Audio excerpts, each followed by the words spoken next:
Welcome to All Power to the People podcast on Grown Folks Talking, Express Yourself Internet Radio via the Huddle Team app. We meet every Sunday at 12 p.m. Eastern Time. We discuss local, national, and global events that impact the material conditions of the people and provide viable solutions. We are here to find those tired of the way their lives are socially constructed. As Panthers, we use dialectic materialism. As Dr. Huey P. Newton stated, power is the ability to define phenomena and make it act in a desired manner.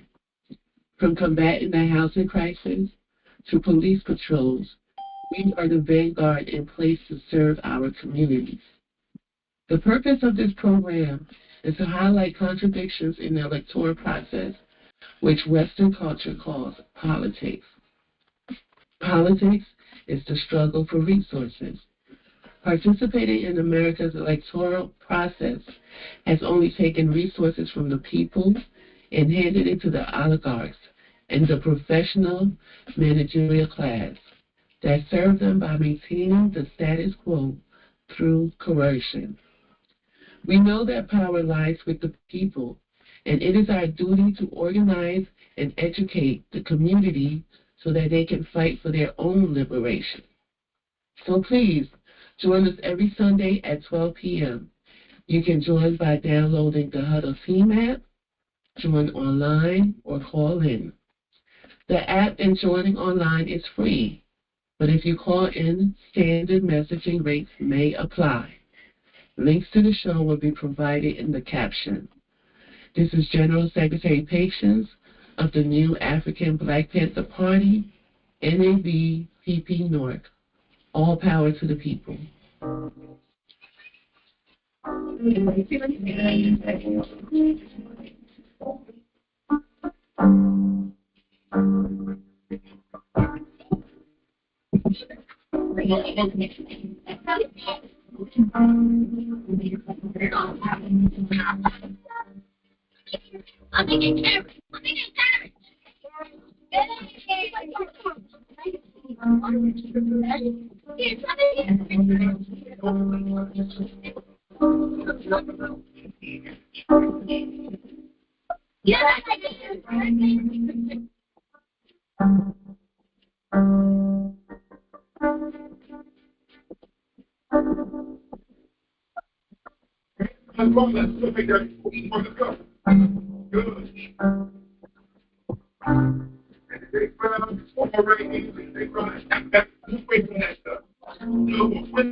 A party that gardens together stays together.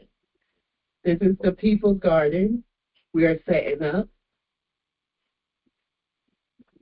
From help of our good friend, Sergio, part of the United Panther Movement. The United Panther Movement are those who believe in our 10-point program, which is basically providing services to the community. Free breakfast program, free food program, free health clinic, pig patrols, and we have programs for the kids, after-school programs, summer camps. We do all of this because we understand the importance and the needs of the people.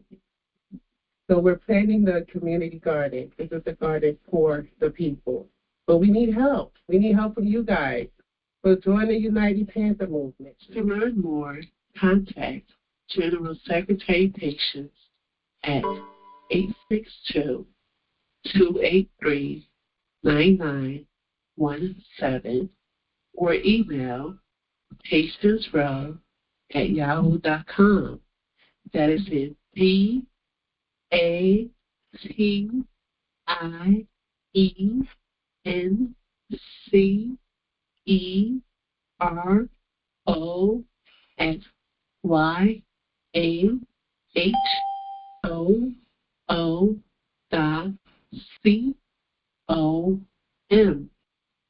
To help support the work we do, please send donations to Cash App, $ I live for the people, or Venmo /Zelle at phone number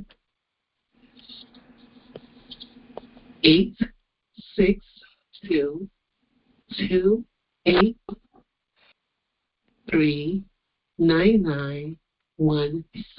This is General Secretary Patience of the New African Black Panther Party, NABPP North. All power to the people. All power to the people. Somebody got their mic on too. All power to the people. Please mute yourself real quick. All power to the people. I like to start promptly at 12 o'clock because I want to get everybody here on time so we could get the show started. But I usually have a few things I usually say before we start, and it's very important. I wish people were here so they could hear it. But people come in late. It's like that's how the world works. People are hardly ever prompt or on time. But it is what it is. You play the chessboard the way it's laid out. You don't make your own rules. Every week when we start this, I tell everybody why we're here. We're here basically to cast a wide net to find people really serious about changing the conditions in our community and how we work towards that. All of us together, organizing how we work towards changing the conditions outside our windows. Not what we hear from the media, what they tell us about America being a democracy, but the stuff that we see outside, the hell that we be catching. I'm talking about from housing, not being able to afford to live, a place to stay. Like your whole paycheck has to go to paying rent and buying food. You can't even live a real life. You just here to work every single day, and that is not by coincidence or by accident. It's strategically done to keep us working, just working, and it doesn't matter how much you work, you never have enough to be able to sustain yourself. That's how the masses of people are living out here. The majority of people out here, that's how they're living bills to bills, paycheck to paycheck. Can't even bring your head up to breathe. You go to sleep thinking about how you're going to make money. You wake up thinking about how you're going to make money as if money is happiness. That's the word that we hear. We're here to find people that are interested in changing that condition. Because this isn't how life's supposed to be. None of this, like I said, is organic or is natural. It is scientifically designed, strategically designed by human beings like us. And the only way we deal with them is by us understanding that and knowing the truth, knowing how to deal with them. That's why we basically here. We're not here to make money. We're not here to get rich. We're not here to sell you nothing. This is not, none of that. This is unlike any other space that you will be in anywhere. Any political show that you go to, everywhere that you go to. This space is unlike any one of those spaces because we're not here asking you to give us nothing. We're not here trying to get money from you. We're not here trying to sell you nothing. We're here really dealing with the conditions in our communities that we all know we're dealing with, stuff that they don't talk about on other media stations. That's what we're here to talk about. The only way we change the condition or change what's going on in our communities is by dealing with it. General Secretary, when you get a chance, please come here. But that's why we're here, man. That's why we're here. We have to draw a line. We have to draw a line, a clear demarcation line on who we are and who everybody else is. I want to tell you something real quick. Now, stay over there. I want to show you this. I want you to put this video on here. Do you know if Peso is in the class? Because I want to. I want to congratulate Peso. Hey, Comrade Poppy, do you see Peso on here? Is Peso here? Yeah. Oh, okay, my boy here. Hey, Peso, don't go nowhere, man. Congratulations, my boy. Don't go nowhere. I got something for you real quick, man. Don't go nowhere. After I get that, see if you can put it on here. Or do you want to just go to my Instagram? Is it easy for you to go to my Instagram? Yeah, it'll be easy. Yeah, go to my Instagram on this side. Go to my Instagram real quick. But yeah, that's why we're here. Why Patience, why the Secretary General try to get this stuff up. I'm gonna tell you more why we're here. if there's nobody, if nobody can see people that are really genuinely doing the work to change the conditions out there or see anything else, all they're going to have to look towards is the propaganda that's fed them every day. If you ask somebody, if you tell somebody, like, if you tell them, like, the media brainwashes people, everybody going to agree with you. Yeah, the media brainwashes people. But they're not really going to think they themselves are brainwashed because they believe they know everything. And that's how we're raised. We're raised to think we know everything, we understand everything, we don't need to learn, we don't need to study nothing. But no, the first duty of a revolutionary is to be educated. That's the first duty of a revolutionary. So all these people that you hear talking about, they're revolutionaries, they're working for the people, they're serving the people, but none of these people do any work in the communities, have any program to serve the communities. Everything that they're doing is, by and large, just stealing from the community. Just taking from the community, selling stuff to the community. Not really working with the people that are in the community to enrich their lives and make their lives better. You on the page? What you doing? Yeah, I just shared the page. Can everybody see this page? Can y'all see the Instagram page? Yes. Can you see the Instagram page? We can see it. You say yeah? Yes. Okay. Hi. Is there? Hit the X. No. I don't even hear the volume. They go to volume. Yo, this is the Comrade Peso, man. Peso, you here, right? Yo, what up? Yeah, this is the Comrade Peso. Yo, this is the game before the championship. I'm going to ask you about the championship in a second. But the homie Peso here.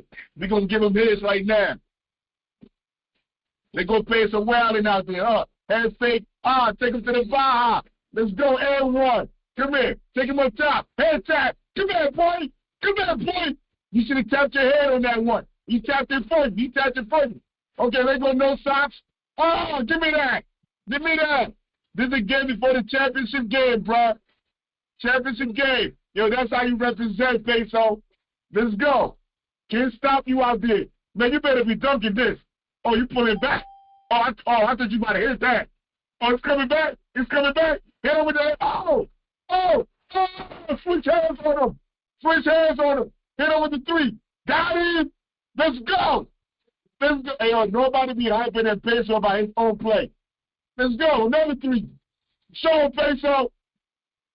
Give me that. You said through the Matumbo finger up there, boy. Let's go. Hey, congratulations to the homie Peso, man. They won the championship yesterday.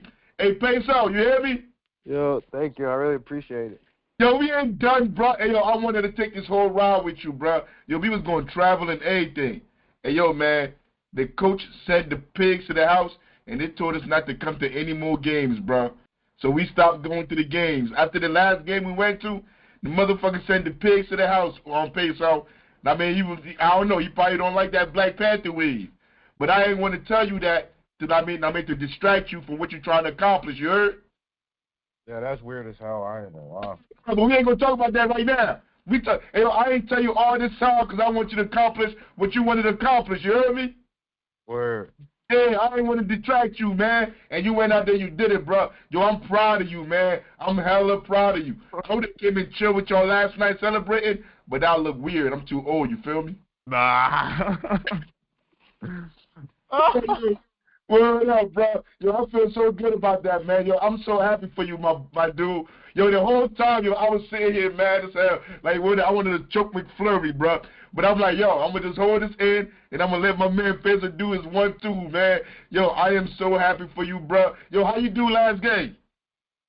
I did good. I thought this game, I knew they were going to, like, play me different because the last game I just had. So they were, like, clogging my three. They would not let me shoot no threes. But I just started getting to the rim. All power to the people. Yo, make sure you send me them highlights, you heard, so I can post it, yo. I got you. Nah, man. Hey, yo, I showed that because, like, hey, yo, the work that we doing here, I mean, yo, what we're really trying to do is trying to find the next generation of leaders. The same tenacity, the same hard work. Hey, yo, to be a champion, to be able to do what he's doing on the college level, this stuff ain't easy. Look at his muscles, yo. You took the picture away, never mind. But, like, look at the work you do. Look at his hand. Look at his muscles. Yo, people don't understand the hours in the gym, the hours lifting weights, putting up coaches you don't like, putting up with racism, putting up with all these things to try to accomplish your dreams, your goals, bro. People don't really know. You see, I know because I got a chance to watch Poppy. I got a chance to train him, to watch him work day in and day out, to go give all this talent to people that really didn't deserve it, if you ask me. I mean, so like, oh, yo, hats out to my man Peso, man. Yo, I couldn't wait, man. I could not wait, bro. But I'm going to chop it up with you when we done. Man, yo, you going to come down? Peso, you going to come down? To the crib? Yeah, bro. Yeah, I'm going to have to Uber or something. Yeah. Nah, Poppy going to come get you. We got the G-Rod. Poppy going to come get you, bro. Nah, I don't care if we got to go out and go get something to eat. Yo, I've been wanting to say something to you for the last couple of weeks. But we been supposed to talk. You said what? Yeah, we been supposed to talk. Yeah. I mean, so look, man, after the show, like, try to see if you can come down here, man. I'm going to tell Poppy go out there and come get you, man. All right, bro. All right, but look, let's get into the show. Yo, this is only 3 minutes long.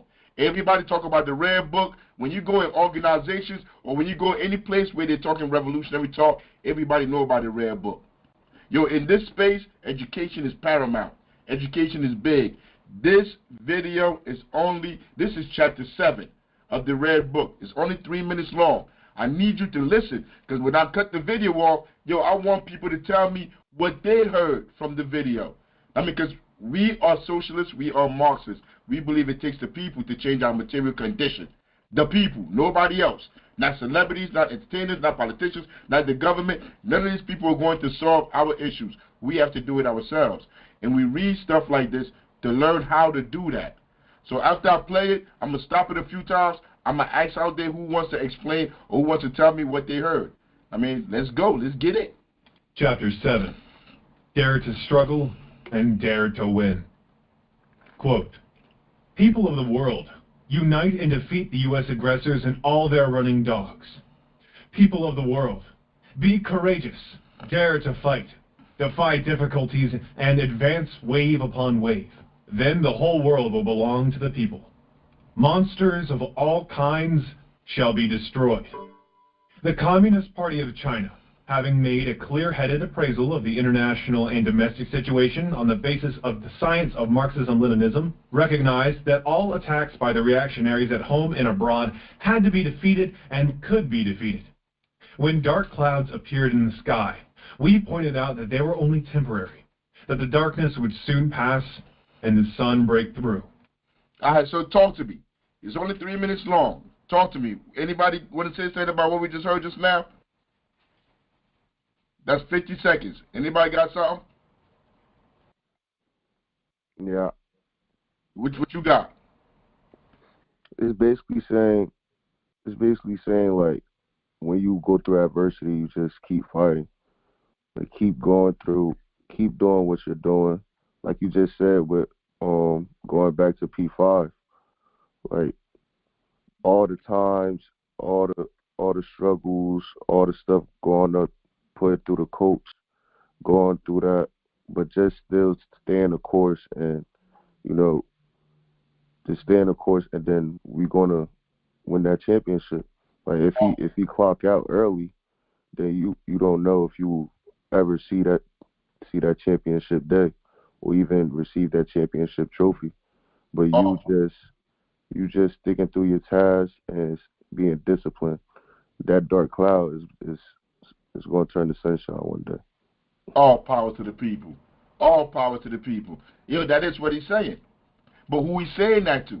He's saying that to the people. The people that I'm talking about, the people that live next door to you. The people that's like, when they come in and they put that letter on your door, you come home from work, you're tired, you've been working all day. Excuse me. You get home, and before you open your door, there's a letter on your door saying you're going to be evicted. They're illegally doing that. They're not supposed to be doing that. The only person that can evict you from that apartment is the sheriff department that got to come in. They illegally doubled your rent. All these things that they're doing to you to try to break you. Don't tap out. Don't give up. Don't let them have you on drugs.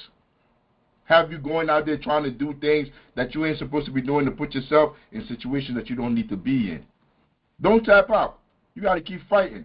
He's saying the people got to keep fighting.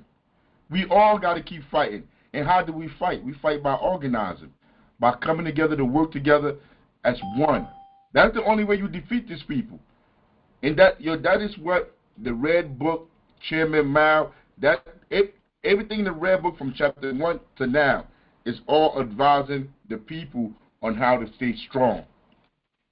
Good job, Comrade Poppy. Historically, all reactionary forces on the verge of extinction invariably conduct a last, desperate struggle against the revolutionary forces. And some revolutionaries are apt to be deluded for a time by this phenomenon of outward strength but inner weakness, failing to grasp the essential fact that the enemy is nearing extinction while they themselves are approaching victory. If they, the Kuomintang, fight, we will wipe them out completely. This is the way things are. If they attack and we wipe them out, they will have that satisfaction. Wipe out some satisfaction. Wipe out more satisfaction. Wipe out the whole lot, complete satisfaction. China's problems are complicated, and our brains must also be a little complicated. If they start fighting, we fight back. Fight to win peace. If anyone attacks us, and if the conditions are favorable for battle, we will certainly act in self-defense to wipe him out resolutely, thoroughly, wholly, and completely. We do not strike rashly. Hey, Peso, how many points y'all won that game by? I think it was 13. Yo, when I checked in. Oh, 15. Yeah, when I checked in, yo, was up by 15. And I was like, I was thinking like, I'm like, they need to put the pedal to the, on whatever, their foot to the pedal. Don't even let them cut it down to 10. I'm like, I'm sitting here hoping like, I'm like, I hope they understand that. That's what I was thinking over here. That's what Mal was saying. These people that are doing this imperialists, this landlords, these slumlords that are kicking people out their homes, making them homeless, these corporations that are hiring people that are not documented so they could drive down the wages of the other people in the community that are trying to go get that job. Because look, if they got somebody there working there that's undocumented and they pay them slave labor, they got them going through slavery literally, and they're paying them slave labor, and then you come in there, you talking about something, I'm supposed to make $25 an hour. They're going to look at you like you stupid. The only way we defeat all these people is by going up 15 and by staying up 15. You don't take your foot off the foot off the pedal. You don't allow them back in to start owning up the property in your community, owning the means of production. So now we sit here, we organizing, we're working to help our community, to protect our community. My generation, me, the people my age, and then we pass the baton over to Peso, the Comrade Poppy, to Mama, to Yuna. We pass to Gaby. We pass the baton over, and then you're trying to make deals with these people. You're trying to let them come back in to buy up the buildings that we don't struggle to get back. That's not what we're doing here. This struggle, like y'all supposed to pass the baton to the next generation after y'all, the Panther Cubs that are in the first, second, kindergarten, third grade, fifth grade, sixth grade, those ones coming up, 8th grade, 9th grade, y'all supposed to pass the baton to them. And they're supposed to add on to what we have. You see, nothing exists like that right now. Nowhere. Anybody can tell me if you know where anything like that exists, where power is handed over from the people to the people in the community. Not billionaires, millionaires, politicians, celebrities coming in, middle class people coming in, taking all the spoils in the community, and the people in the community are here suffering.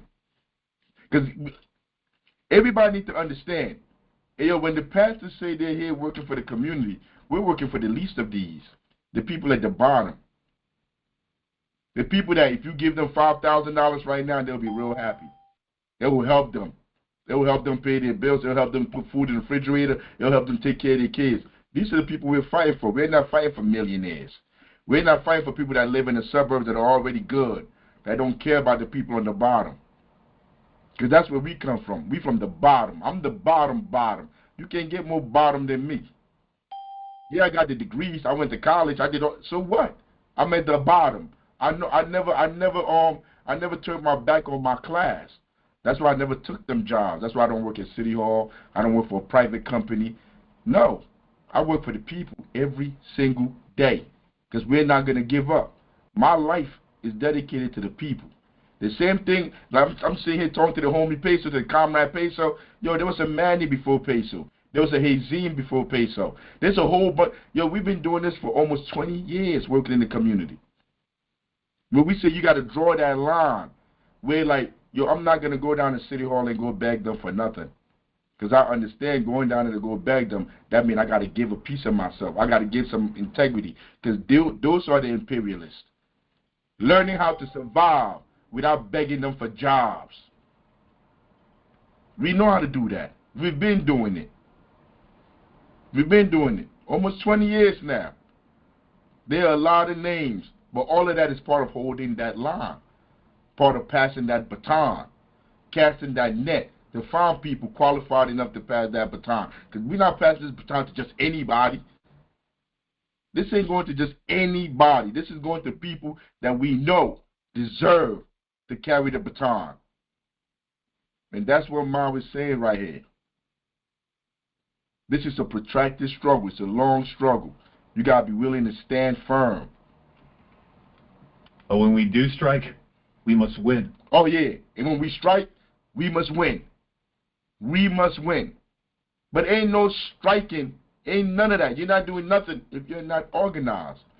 If you don't have the survival programs in place, if you don't have the education schools in place, if you don't have the institutions in place, you're not striking back at nobody. Where we at right now is building the foundation to be able to do anything, because the foundation is not out there. And if anybody know the foundation, bring me on, tell me, put me on, and I'm going to join that foundation. But since we see none, we see nobody out here fighting for the people, standing with the people. So, okay, we'll take it. We'll take that leadership role. The Black Panther Party will be the vanguard, and we'll put in the things necessary for us to achieve our liberation. If you want to be liberated, if you want to see us come from the bottom and get back to the top, you'll join what we're doing. What are we doing? We're educating people. We're teaching them who their real enemy is. And we're getting them to understand the only way that we can survive, the only way that we all can survive is by pulling our resources to do this thing together. Who else is doing that? If you find anybody else that's doing that, I'm willing to join. Because that's a strategy that I've studied, that I've learned will help us achieve the goals that we're trying to achieve. No voting, no amount of marching, no begging for policies. None of that is going to change anything. Because even if they give you policies, they're going to come back and take them right back. And they lie. They're going to say they never did it. That's the government we're dealing with. Those are the politicians, the imperialists, the savages that we're dealing with. And that's who Mao is talking about. Once you defeat those people, once the people defeat those imperialists, you don't let them get back in. You don't let them come back in and take things back over. Because capitalism only does one thing, cannibalizes on the people. We must never be cowed by the bluster of reactionaries. As far as our own desire is concerned, we don't want to fight even for a single day.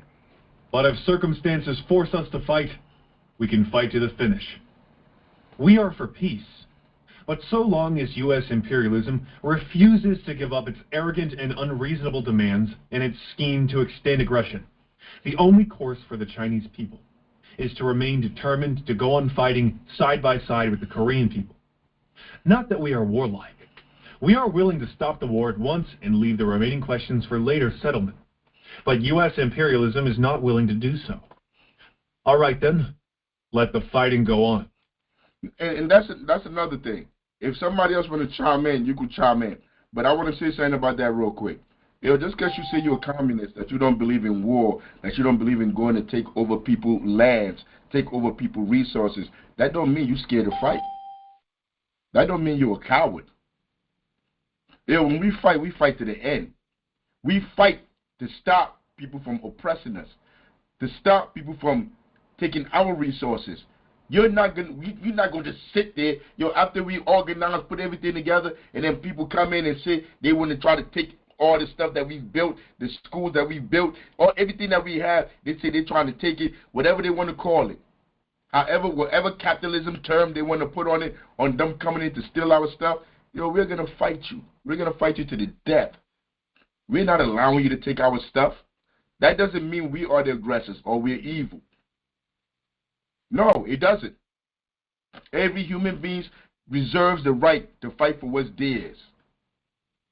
And as communists, we not cowards. Ain't no cowards around here. Ain't no cowards around me. I don't want no cowards. I'd rather fight by myself than have a million cowards with me. I'd rather stand by myself. So when you hear Mao talking about fighting, that's what he's talking about. He's talking about being able to hold what you got. Keep your property.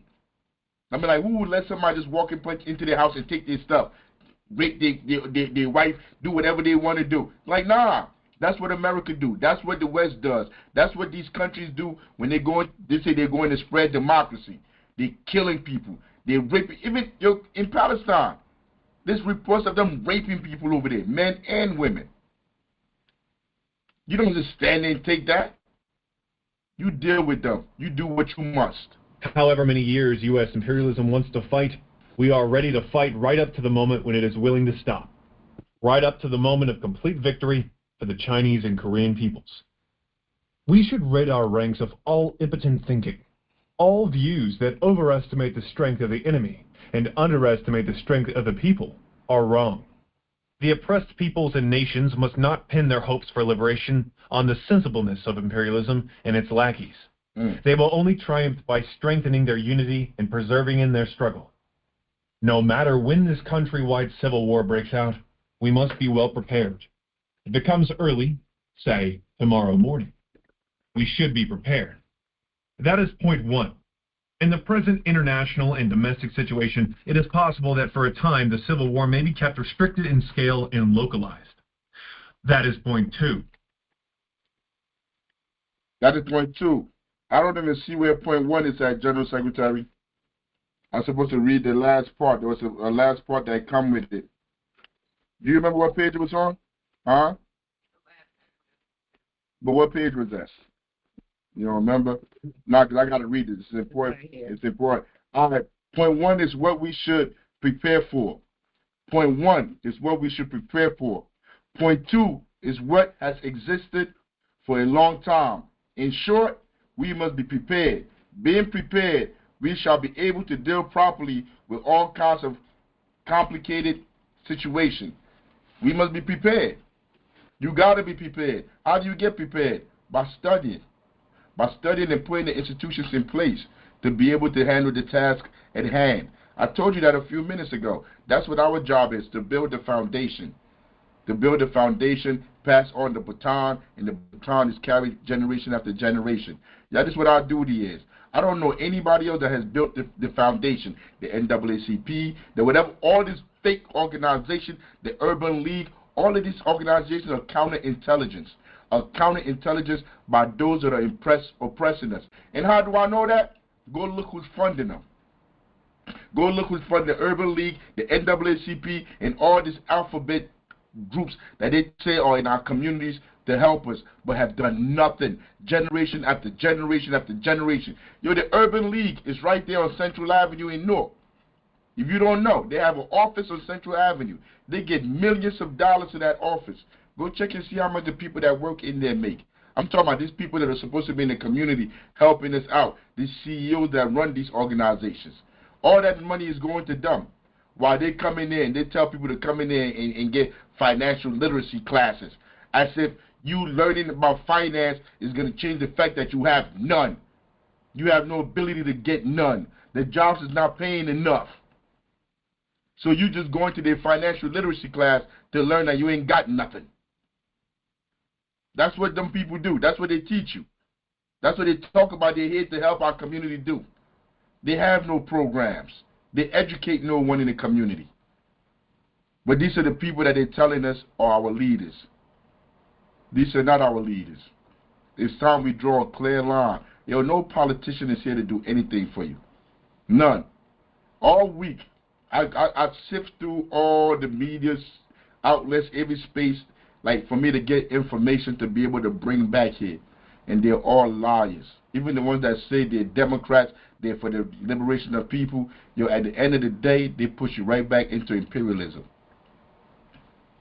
And there has to be a clear demarcation line between the real revolutionaries and these people. They all call themselves left wing, liberal, whatever. I don't even want to call myself left no more. We got to get a revolutionary side. But Chairman, we're not revolutionaries. I don't think we're ever that. But they're more. No, because you're supposed to have the right, which is supposed to be conservative, and the left, which is supposed to be revolutionary. Like that's the dichotomy that they have. I mean, like people always fall into this trap. But there is no left. These people are not left. Democrats are not left. And you're about to see after today that these people are not left.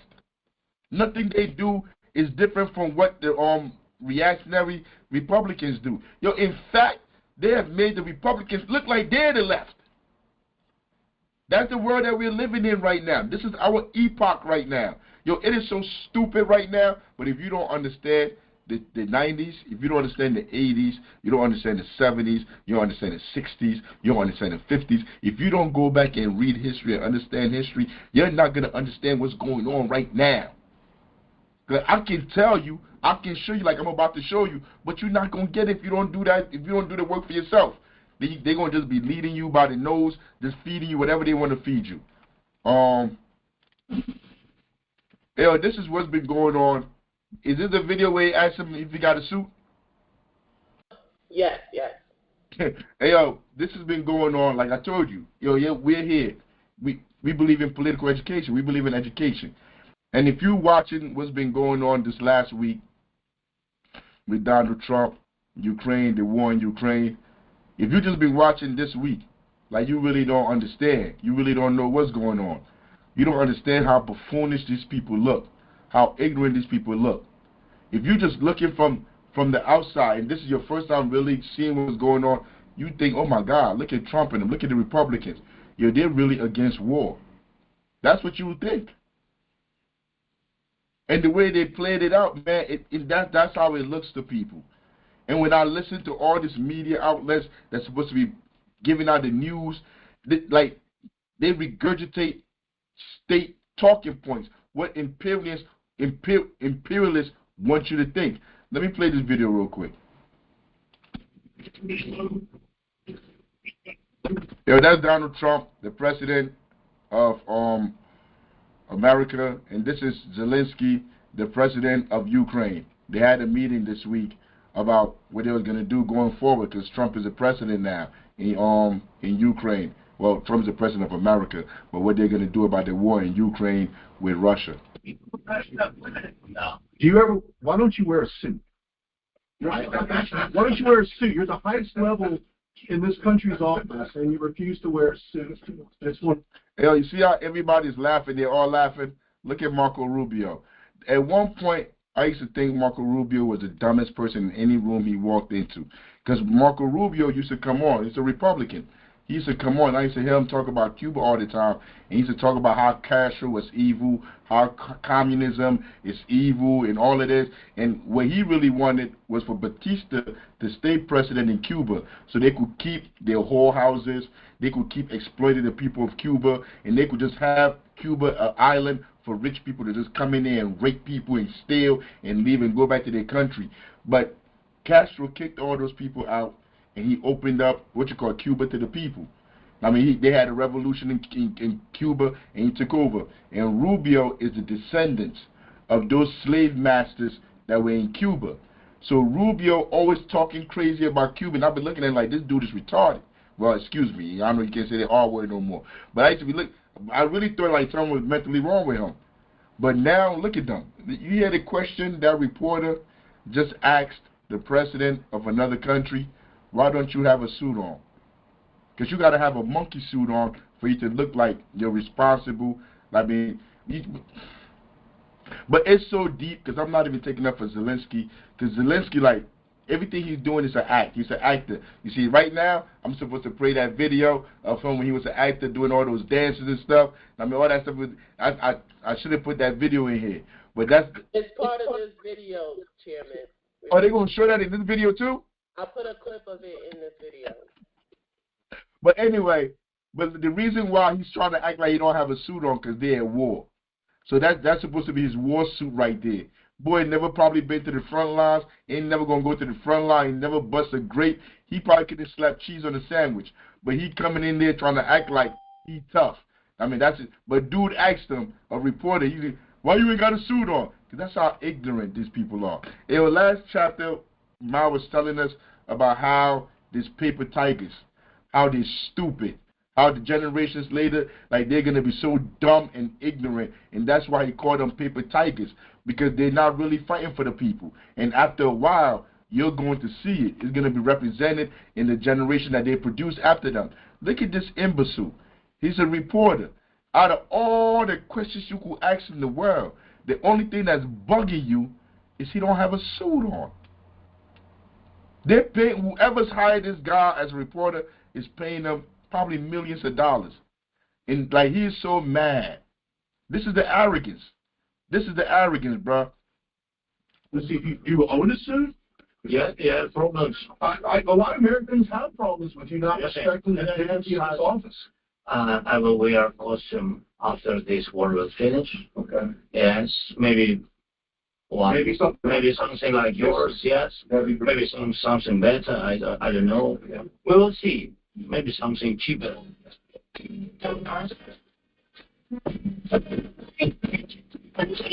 Yo, that's Zelensky. That's Zelensky. You're going to find out, this is before 2014. This is before they made him president of the country. They overthrew their president. Who overthrew their president? Who do you think overthrew their president? I'm going to just let that hang out there. But this is Zelensky before he became president.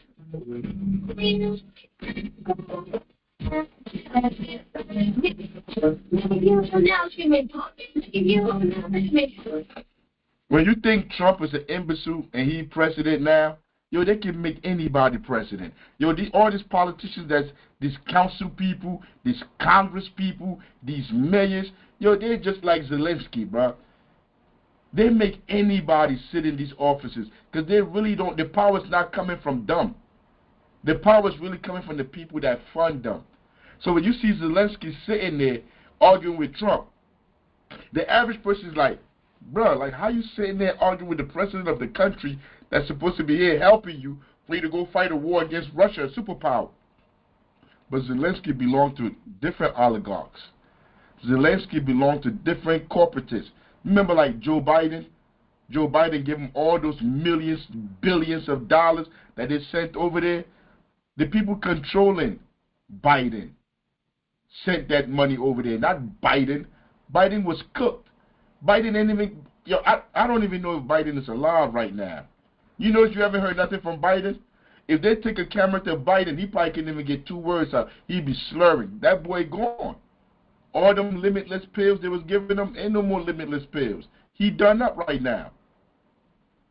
But Biden wasn't running nothing. Kamala didn't run nothing. Obama don't run nothing. Even Trump don't run nothing. It's people with more money than dumb.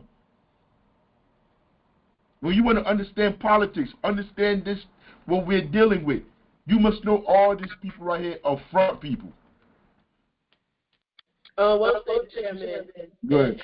and the public must understand, your one vote has nothing to do with any of it. Anything. Anything. But this is another clip from the meeting right here. This is what everybody's been talking about all around the world. Because this was big right here. Hey, I want to respond to this. So look, for 4 years in the United States of America, we had a president who stood up at press conferences and talked tough about Vladimir Putin, and then Putin invaded Ukraine and destroyed a significant chunk of the country. The path to peace and the path to prosperity.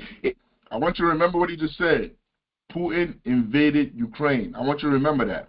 Because that's what they always do. That's what they always say. Is maybe engaging in diplomacy. We tried the pathway of Joe Biden of thumping our chest and pretending that the President of the United States' words mattered more than the President of the United States' actions. What makes America a good country is America engaging in diplomacy. That's what President Trump is doing. Can I ask you?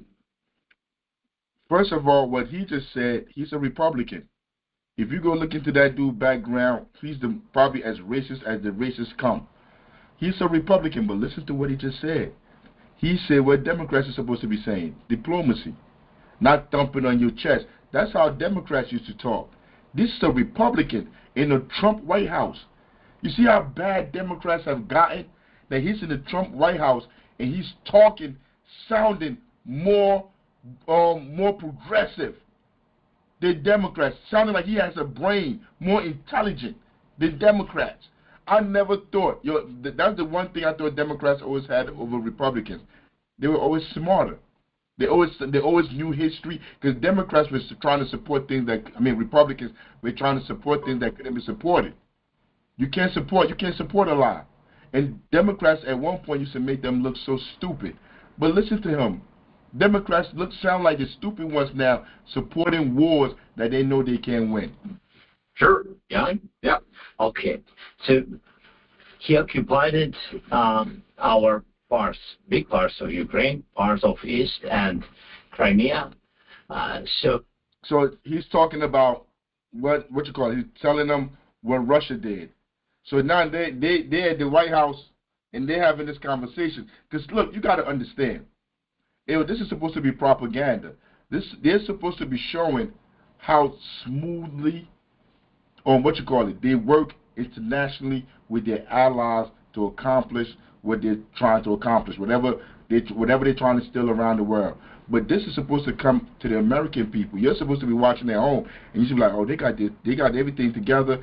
They know what they're doing. Like everything, there's nothing chaotic about this. Everything is working the way it's supposed to be working. You're supposed to be comforted at home. For them to be sitting up there doing this,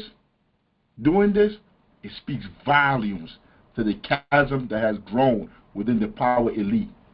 Because Zelensky is representing one group of oligarchs that has been funding him since 2014. He's been there since 2014. Ain't nobody killed him. He ain't been assassinated. Ain't nothing happened to him. He's been there because the West want him to be there. If the West didn't want him there, he wouldn't be there. But who's in the West that's controlling, that has the power to keep him there? It's not Biden. It's the people that's funding Biden. So you want to find out? Do some homework. Go see who's been donating to Biden campaign. Who's been giving Biden the money. But right now, what he's trying to do is tell his lie about what's been going on all these years in Ukraine. Listen to him lie. He tried to get it out. Remember, this is, I think, English probably like his second or third language. he occupied it on 2014. So during a lot of years, so I'm not speaking about just Biden, but those time was Obama, then President Obama, then President Trump, then President Biden, now the President Trump, and God bless, now President Trump will stop him. But during 2014, nobody stopped him. He just occupied and took. He killed people. You know what the contact 2015. 2014. Dummy don't even know what's going on over here. Dummy, just shut up and just sit there. But you got to say something to act like he's smart. Yo, it's 2014, bro. Like, just be quiet. But he tried to chime in because he want to get a word in. 14 and 2014. Yeah. So I was not here. Yeah, but that's exactly right. So if he wasn't there, like, it doesn't matter what happened before he got there. An imbecile. This is ignorance on world stage. You don't even know. You're involved in this. You're going back and forth. You done send millions over there. You don't even know what's going on over there. Yes, but during 2014 till 2022, the situation the same. That people have been dying on the contact line. Nobody stopped him. You know that we had conversations with him, a lot of conversations, my bilateral conversation, and we signed with him, me, like a new president. In 2019, I signed with him the deal. I signed with him, Macron and Merkel. We signed ceasefire. All of them told me that he will never go. We signed him with gas contract. Yes, but after that, he broken this ceasefire. He killed our people, and he didn't exchange prisoners. We signed the exchange of prisoners, but he didn't do it. What kind of diplomacy, JD, you are speaking about? What do you mean? I'm talking about the kind of diplomacy that's going to end the destruction of your country. Yeah, but if Mr. President, with respect, I think it's disrespectful for you to come to the Oval Office and try to litigate this in front of the American media. Right now, you guys are going around and forcing conscripts to the front lines because you have manpower problems. You should be thanking the President for trying to bring an end to this conflict. Have you ever been to Ukraine that you say what problems we have? I have been to. Count one. I've actually watched and seen the stories, and I know what happens is you bring them on a propaganda tour, Mr. President. Do you disagree that you've had problems bringing people into your military? Yeah, and do you think that it's respectful to come to the Oval Office of the United States of America and attack the administration that is trying to prevent the destruction of your country? A lot of questions. Let's start from the beginning. Sure. First of all, during the war, everybody has problems, even you, but you have nice ocean and don't feel now, but you will feel it in the future. God bless. You don't know that. God bless. God bless. You will not have to work. Don't tell us what we're going to feel. We're trying to solve a problem. Don't tell us what we're going to feel. I'm not telling you. You're in no position to dictate that. You're in no position to dictate what we're going to feel. Hey, you are watching, this is on national TV, and people are watching this on national TV. This is the ally. Ukraine is the ally of the United States. They've been trying to get inside NATO. They've been trying to put them inside NATO for all these years. And you're watching them on TV bickering like this is a reality show. This is unprecedented. This doesn't happen. This is not normal. This is all evidence of empire falling apart from the inside. And remember, this has nothing to do with us. What they're going through as wealthy, rich oligarchs, whatever, this has nothing to do with us. Whether Russia win, they win, that has nothing to do with us. We're still going to be exploited. Our organizing, our liberation, our fighting is outside of what they're doing, what they're talking about. Because they're both lying, they both have wealthy oligarchs that they're sitting there they're supposed to be the face of. These people don't, Trump, Zelensky, none of these politicians are here fighting for us. We're going to feel very good. We're going to feel very good and very strong. You will feel influence. You're right now not in a very good position. You've allowed yourself to be in a very bad position that he happens to be right about. From the very beginning of the war. You're not in a good position. You don't have the cards right now. With us, you start having cards. Right now, you don't have playing cards. You're playing cards. You're gambling with the life. You see, this is deep. This is profound. For somebody from Ukraine to be talking to the President of the United States of America like this, this is not normal. This is not done in the Oval Office. But I'm telling you, this is showing the separation between the ruling elites. That's what's going on. And if you don't know history, if you don't pay attention, like Trump is an imbecile. When he's telling him, you're going to feel it, he's telling him the truth. The rest of the world is watching this. They're watching how you're talking to one of the fake allies you have, one of the fake puppets that you have in play that the United States have put into play on power. What do you think all the other puppets around the world are thinking when they're watching this right here? One second. Somebody is signed in as the Federal Bureau of Investigation. Mm-hmm. Could you please change your name or I'm gonna remove you? No. Let them say something. Who is it? Let them talk. Because we don't do that. Who is that? Federal Bureau of Investigation. You gonna say something? Federal Bureau of Investigation. They probably are the Federal Bureau of Investigation. Nah, no. You leave them. Because I don't know what they're going to be mad about. It is what it is, yo. Like, what you call it? Where they at? Federal Bureau of Investigation. How can I find? Let me see if I can find them on here. Because now you got me interested. Click on participants. I see Saquon, Rodrigo, Rob York, Peso, Poppy. Oh, they left. They left? Yeah, they left. I was about to say, I don't see them either. They left. But real talk. We've had people come speak in our podcast and stuff, and you have all these people that come in to try to hijack the conversation. At one time they had all this pornographic stuff coming on the screen so people couldn't really hear the dialogue, because we had Norman Finkelstein here. Yo, do you think later on you could see the number that they called from, that they came in from? No, because it's just a name. Oh, okay. But be that as it may, yo, there's nothing here that we doing that's secretive. Ain't no secret squirrel stuff here. Yo, everything that we doing here, like we're explaining what's going on in the government. Let me put the video back on, man. But yeah, what I was saying about Zelensky before, nah, this is deep, man. It's showing that millions of people that these people don't have this stuff together, which give us an opening. We'll get into that later. We'll get more into that later. You're gambling with World War III. You're gambling with World War III. And what you're doing is very disrespectful to the country, this country. That's back to you. Far more than a lot of people said they should have. Have you said thank you once this entire meeting? No, in this entire meeting, have you said thank you? You went to Pennsylvania and campaigned for the opposition in October. Offer some words of appreciation for the United States of America and the president who's trying to save your country.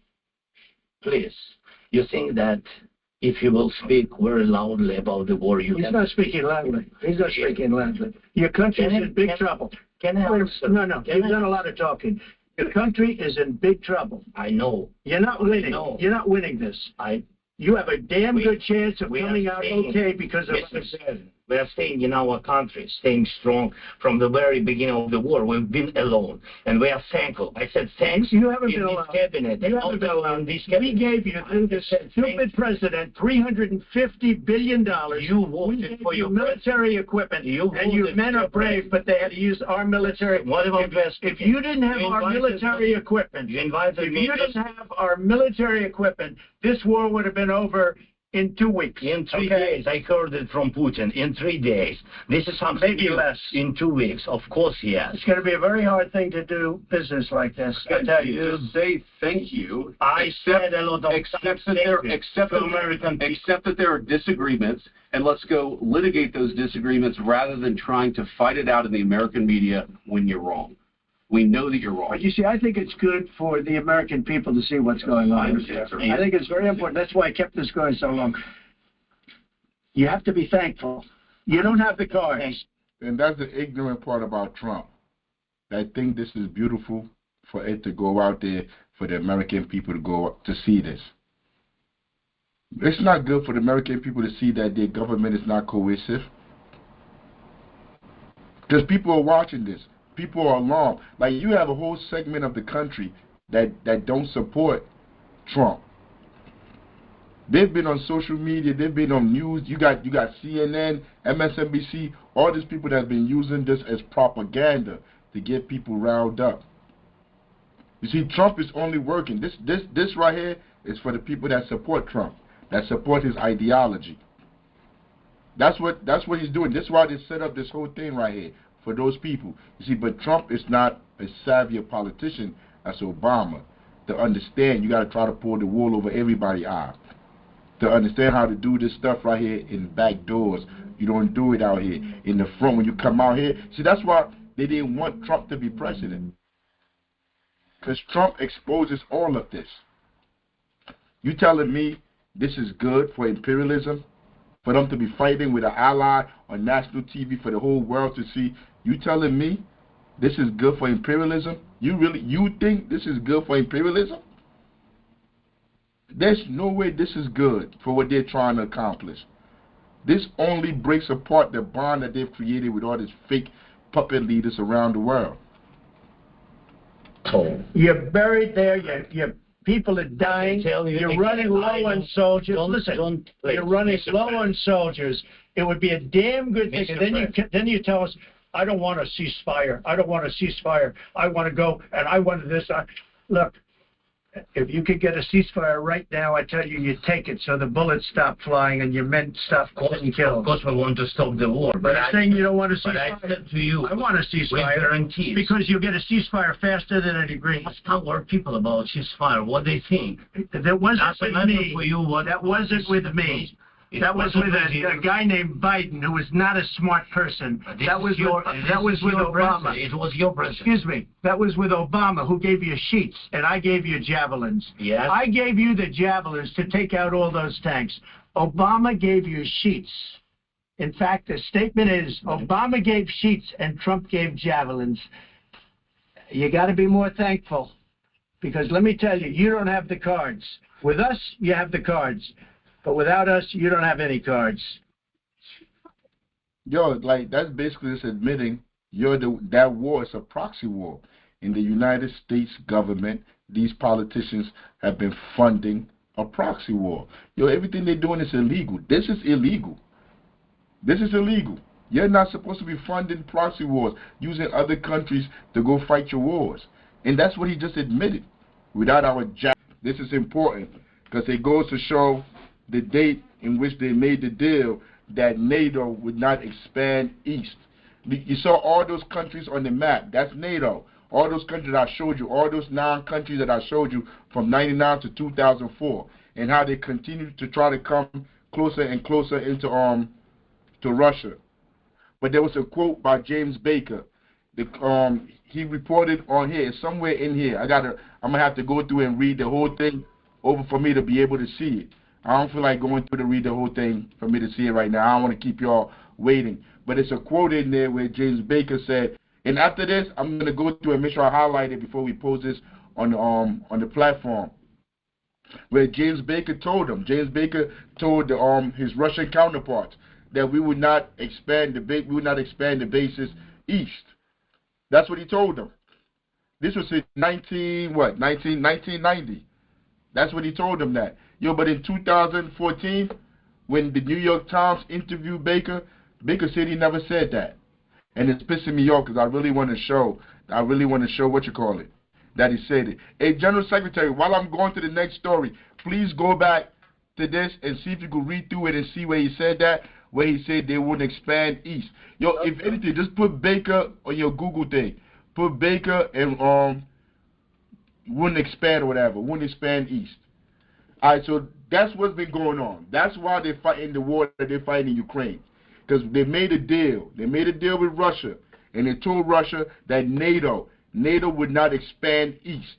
They made this deal in 1990, and in 99 they had already put NATO in 3 bases close to Russia. And by 2004 they had 9 bases. Then they tried it with Georgia, they tried Crimea, and they went in and they overthrew the president in 2014. They overthrew the president of Ukraine, and they put in Zelensky. And Zelensky been in there trying to do their job. Who was president in 2014? See, when we say it doesn't matter if it's Republican or Democrat, Obama was president in 2014 when they had the coup and they put them in there. But like I said, whatever happened to those people have nothing to do with us. It don't have nothing to do with the price of tea in China.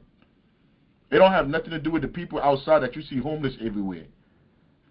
I mean, like, if we want to change those conditions, we have to change it ourselves. And listening to black politicians on both sides, Republicans or Democrat, will do nothing to change our condition.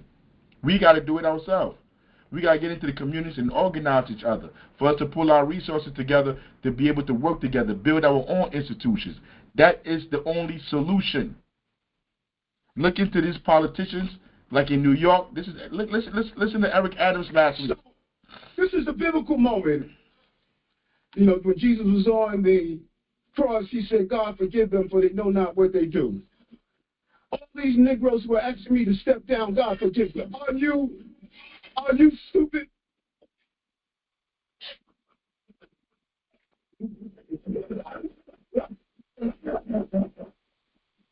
That's how Democrats got us looking.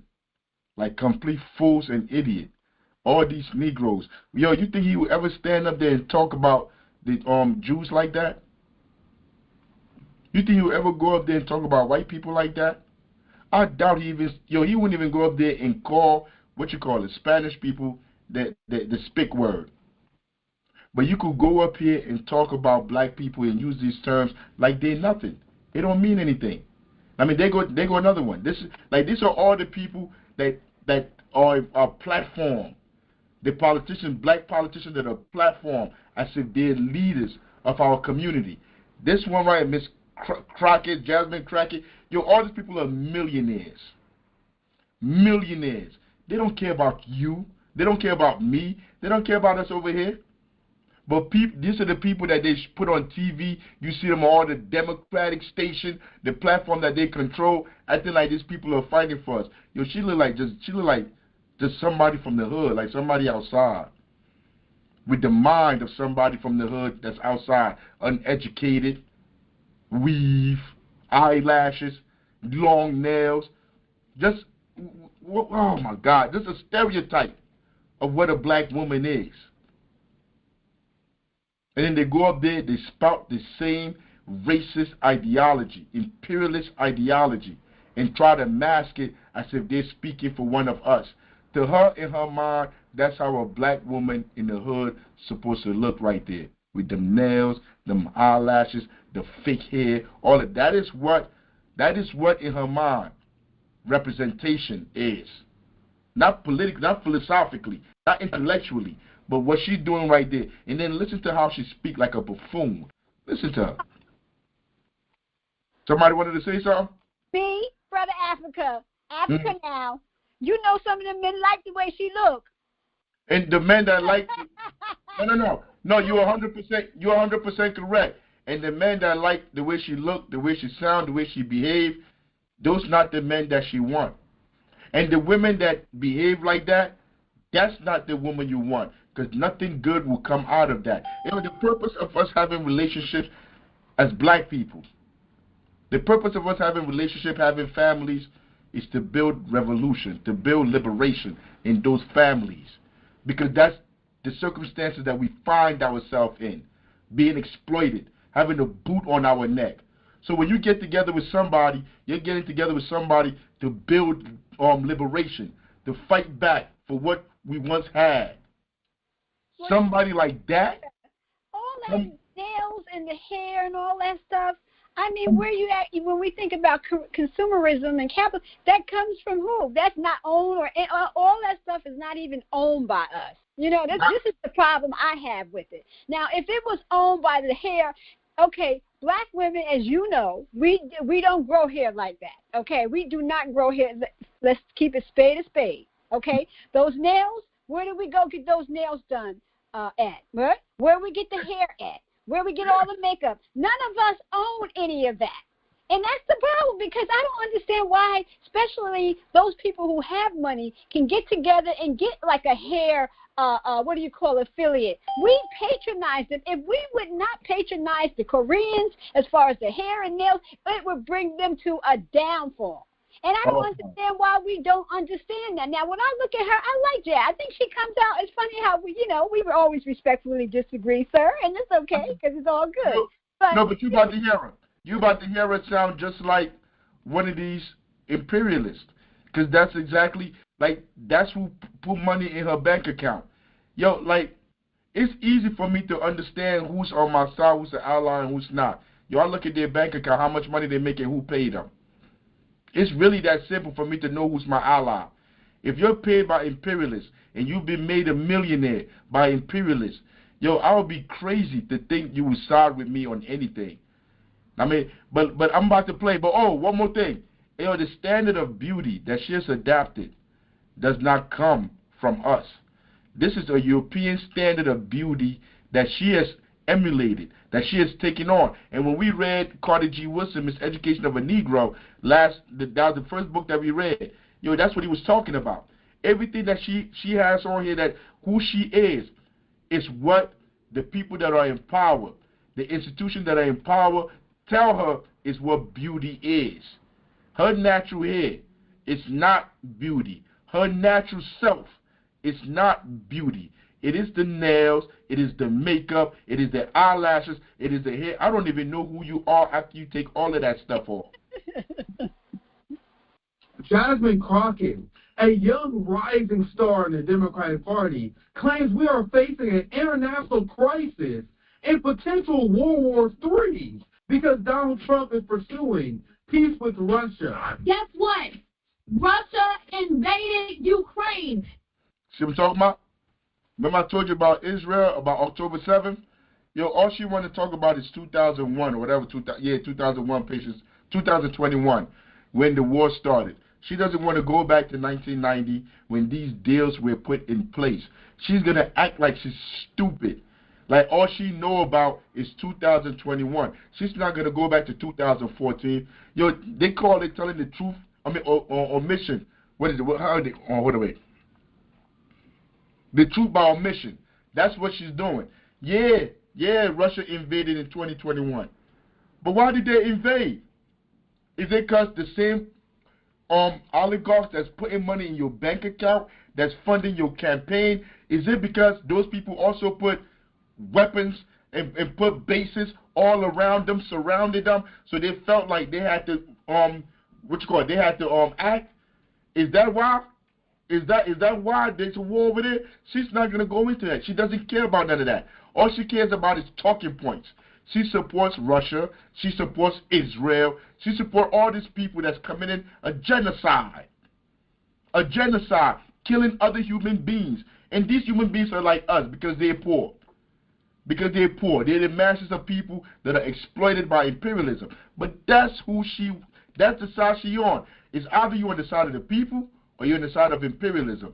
The person that's narrating this video, his name is Nick Cruz from Revolutionary Network. You can check him out. Just put it in on YouTube, whatever you see it. Can we at least agree on that one? Facts matter. Yo, this is... Facts matter. Can we agree on that? Like, when I watch this stuff, I don't see nobody to be proud of. I don't see nobody to emulate. I see, all I see is a war criminal. It's a sociopath. If you give them enough money, they will stand up in front of everybody and try to push the most decadent, most evil ideas. She is not ignorant. She knows everything I know. Everything I know, and probably more. But she comes up here and plays this character. And 1 second, Chairman. What's up? And best believe, if she's fighting so hard to keep this war going, she's fighting for all the wars that America is involved with across the world. That means the wars in Africa, the black people that she talks about. Yes. In international crisis. We may be heading towards the next world war because we have a president that wants to pal around with Putin and wants to... You don't think you're heading towards the next world war when you're putting bases surrounding one of the most powerful countries in the world? You don't think you're headed towards... And they told you. They already told you in 2008. They told you in 2000, I think at the Bucharest summit, Russia told the United States, like, yo, if you keep trying to put these bases over here, we're going to have to do something. We're going to have to react. This was in 2008. This was before they overthrew the president of Ukraine in 2014. She knows all of this. And she's up here acting like we're all ignorant. Like, what's up? Sorry. And because the American public don't really know anything about Russia and the Russian people, so this is why educating our kids are important. Since birth, they've been taught and trained to protect their country against Western forces. So you can think Putin is an oligarch, a capitalist, imperialist. He can be all those things. But one thing he has behind him is the Russian people. That's where his power lies. All power to the people. Do everything to make him feel good, including lying about who invaded who. Democrats are literally making the argument that pursuing peace with Russia will lead to World War III. They've straight up adopted the war's peace. Ignorance is strength. Freedom is slavery mentality. What does it say that this psychopath is one of the leading rising stars of the Democratic Party? Jasmine Crockett is a George Soros-funded candidate. George Soros. They're always talking about billionaires, this, that, and the fourth. Black Lives Matter. George Soros funded them.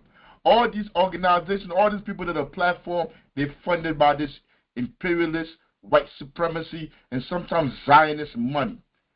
If you go look in their background, somebody can just stand in front of me, smile, and you act like you from the hood, and I'm going to be like, yeah, I listen to your word, I trust you. Who pay you? Absolutely. This is good. Thank you. Who funding you? I mean, cause like I'm gonna tell you who funding us, the Black Panther Party. The people that we meet outside. They're the people that give us donations here, donations there, and the rest of it is our bread that we use. So sometimes we don't have no food in the house because we spend all our money working in the community, doing the after-school program, feeding the children. We don't have no bread. We have to portion what we eat because we got to make sure all the kids that come to our programs that we can sustain our programs. That's the first thing that comes first. While these people are getting wealthy, they're putting all this money into her bank account. She's a billionaire. She's a millionaire. All these politicians are millionaires. They can't show nothing that they have done for the people to deserve to be millionaires. Just ask them who's funding you. Go look in our bank account because we have to do taxes. We got to report everything. Everything we spend is our bread. We have all the bank statements. We have everything, the credit card statements. We have it all, Cash App. We have it all to prove that we fund what we're doing. We believe in what we're doing, and we put our lives and our economics towards it. You go check out these people who fund them. Who exist in order to sell war and neoliberalism to the black community. Jasmine Crockett complains about white supremacy at home while voting to fund neo-Nazis in Ukraine. Not only does she vote to arm neo-Nazis in Ukraine, she also voted to arm Israel as they were committing their genocide against the Palestinians. Absolutely did vote for it. I voted for that along with every other supplemental that was available. And I will tell you this. It is important that people understand what diplomacy looks like. And it looks like the fact that this relationship between Israel and the United States has existed since before I was born. And guess what? This relationship will continue on in perpetuity even after I'm gone. What does any of that have to do with the liberation of our people? What does that have to do with anything of the people that live in whatever district in Texas that she live in? What does Israel, what does any of these people have to do with that? You see, that's why Trump can come in and be like, make America great again. And all the people that are in her district can support Trump. Because what are you talking about? We're going to be in relationship with Israel while the people in your district are being thrown into the streets. But not only that, she's trying to say that's her excuse for supporting Israel because of the relationship that America has with Israel. So you're just going to keep going and maintaining this relationship of a genocidal state while at the same breath you're talking about Russia being a genocidal state against Ukraine. The hypocrisy. Yeah. To even look at this woman as anything, she's not even worth a human body. She's a freaking waste. John Henry Clark say, you should be ashamed of that skin you wear. And, as soon as they get rid of her, she leave out of office, she going to get rid of that wig, and she going to start having her natural low haircut again to show how she's so black. She with the black people. She may even grow an afro, put on a dashiki, and everybody, she going to think she's fooling everybody that she's pro-black. That's what these people do. And I guarantee you, I'm going to show it because I'm going to still be here. I'm going to show when she flip over and put her dashiki on. And so when you look at Israel, I think it is important that people start to talk about the fact that the state of... You see, like, you saw how she was looking to the side, looking up? That's when people went alive. Watch your eyes. That the state of Israel versus their leadership. Because right now, or when I went to Israel, I know that the people were protesting Netanyahu. At least when Lebanon, we talked about what? They had the pagers, correct? Right. And so they were literally more calculated and trying not to do those pagers. Let me stop it right there. So Israel sends pages, microwaves, cars, anything electrical that people in Lebanon buy, that the people buy. These people put bombs in them. This happened a couple of months ago. Israel put bombs in them, and they delivered them to Lebanon, and all the people went and bought them because they sent it through the supply chain. So, like, if Lebanon bought a whole bunch of beepers, I mean, like, they bought them in, bring them in to come sell them to their people in their country. Whatever company buys them, these beepers are coming with bombs in them because Israel stopped the shipment, and they put bomb inside the microwave. Google this stuff. It's up there. This is the country that she's defending. They put all this stuff in there, and then they let the people go buy it. And then one day they just pressed a button, and they started blowing people up all around the country. That is what Israel did. And she supports that. She brought that up herself to show how nice Israel is. So just imagine if China stopped the shipment to America and put bombs on cell phones, put bombs in microwave in cars, and all these politicians that they're beefing with, all these oligarchs that they're beefing with. So because they're beefing with them, they put all that stuff in there to blow us all up. So you pick up your cell phone to answer your call at work, and they blow you up and everybody at work. And this black woman is up there saying, this is a good thing. It blew up in grocery stores, and a little girl was killed. I understand, and I'm not disagreeing with that, and I want to be clear. No one should ever be okay with war. It wasn't a war. Israel didn't what you call it, declare war against Lebanon. They were not at war with Lebanon when they did that. Actually, the war started after they did that. That's when Lebanon had to attack, when they had to do something about it. But that's all they do is lie. You voted to fund it.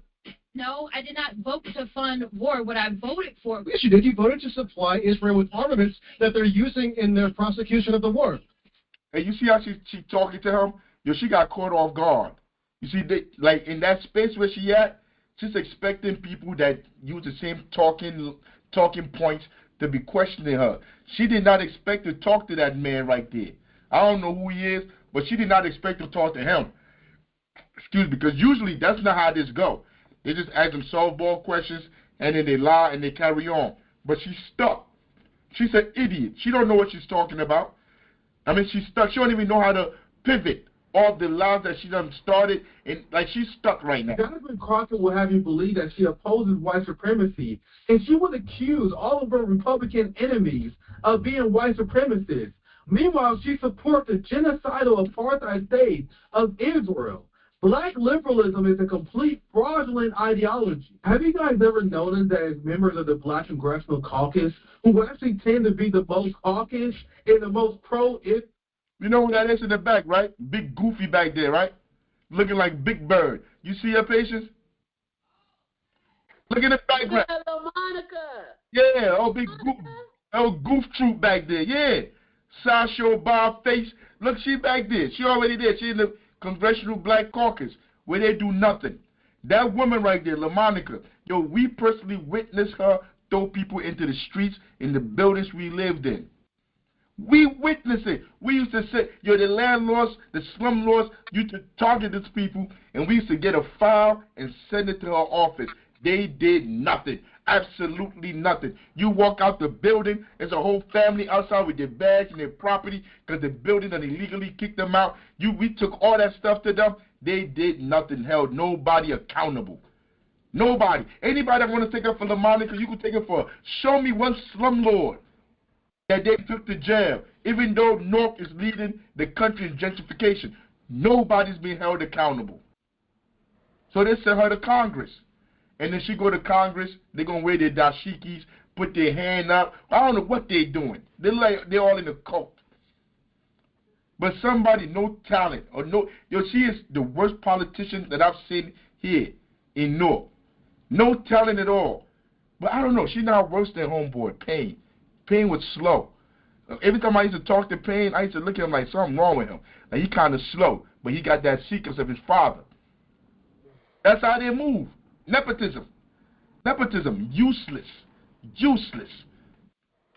People in Congress, Richie Torres, Jim Clyburn, Hakeem Jeffrey, Jasmine Crockett, the Black Congressional Caucus. You see how much money? This is how much money they're all getting from all these different agencies. You see how much money they're getting? See how much money? That's the one money you know about. If they getting all this money from these people, what do you think they're going to speak for you? You think, yo, you funny. Is with neocons. The same way that black cops tend to be the most violent, black politicians have to overcompensate and become even more hawkish to send a signal to their colleagues that they are with them and they are not one of the bad ones. Yo, this video is of this is a brother right here. even the person that's narrating this video, I don't even know like what side they on, because they're sounding weird. They sound like it came from the police. Like they try, even through the video, the narrator of the video, they're trying to blame the brother in the video for what happened. Yo, but bruh worked for Amazon. I could see myself in that situation. Look at the community that he's in. He's in some suburban community. Look at the houses. It look like mansions. That look like a cul-de-sac. Bruh came with his truck, went to go put the package on the steps. And since I work for Amazon, I know how that thing works. Once you put the package there, you got to take a picture and send it back to the lab to show like, yeah, I dropped the package off. Yo, he said the white woman came and tried to take the stuff out of his his truck. And then she asked him what he's doing there. Like he doesn't have on the vest. He doesn't have the Amazon truck. And he said when he tried to leave, she rammed his truck. So he come outside like, imagine me, bruh, and I'm out there working. I'm already mad as hell. I'm working for these people. I got to give these people my labor. I hate the whole system. I hate Jeff Bezos. And I'm out there delivering, trying to hurry up and get home because I got bills to pay. I got to do. And then some Karen come and ram my truck. Man, listen, bro. I probably have been in jail already before the police even got there. That's me. But I'm about to play this video. This is the America that we know. And these are the people that the Black Panther Party is here to serve. Because you could see how the police view him. No respect. They don't care. He's at the bottom. You a second-rate citizen. This is right now, 2025. This is how they treat black people when they come up, when they pull up. This is how they see us. What's on? He's on. Come over here. Come over here. Let him tell you. He's got over here. Look at that. 1, 2, 3, 4, 5 people. He the only one look like he's at work. His van is there. He got the blue on. So you coming on the scene. And you see all these people there. And you see him by himself. I mean, like. Come on. You heard her? You heard Karen lie? You heard Karen lie? You spit in my face? You heard Karen? She said that just now.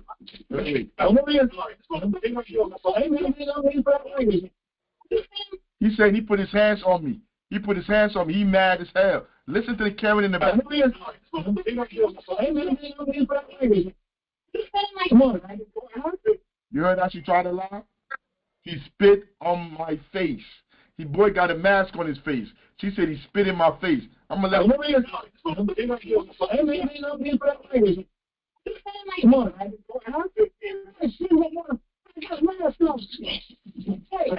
We're not doing this, sir. What the f*** you doing?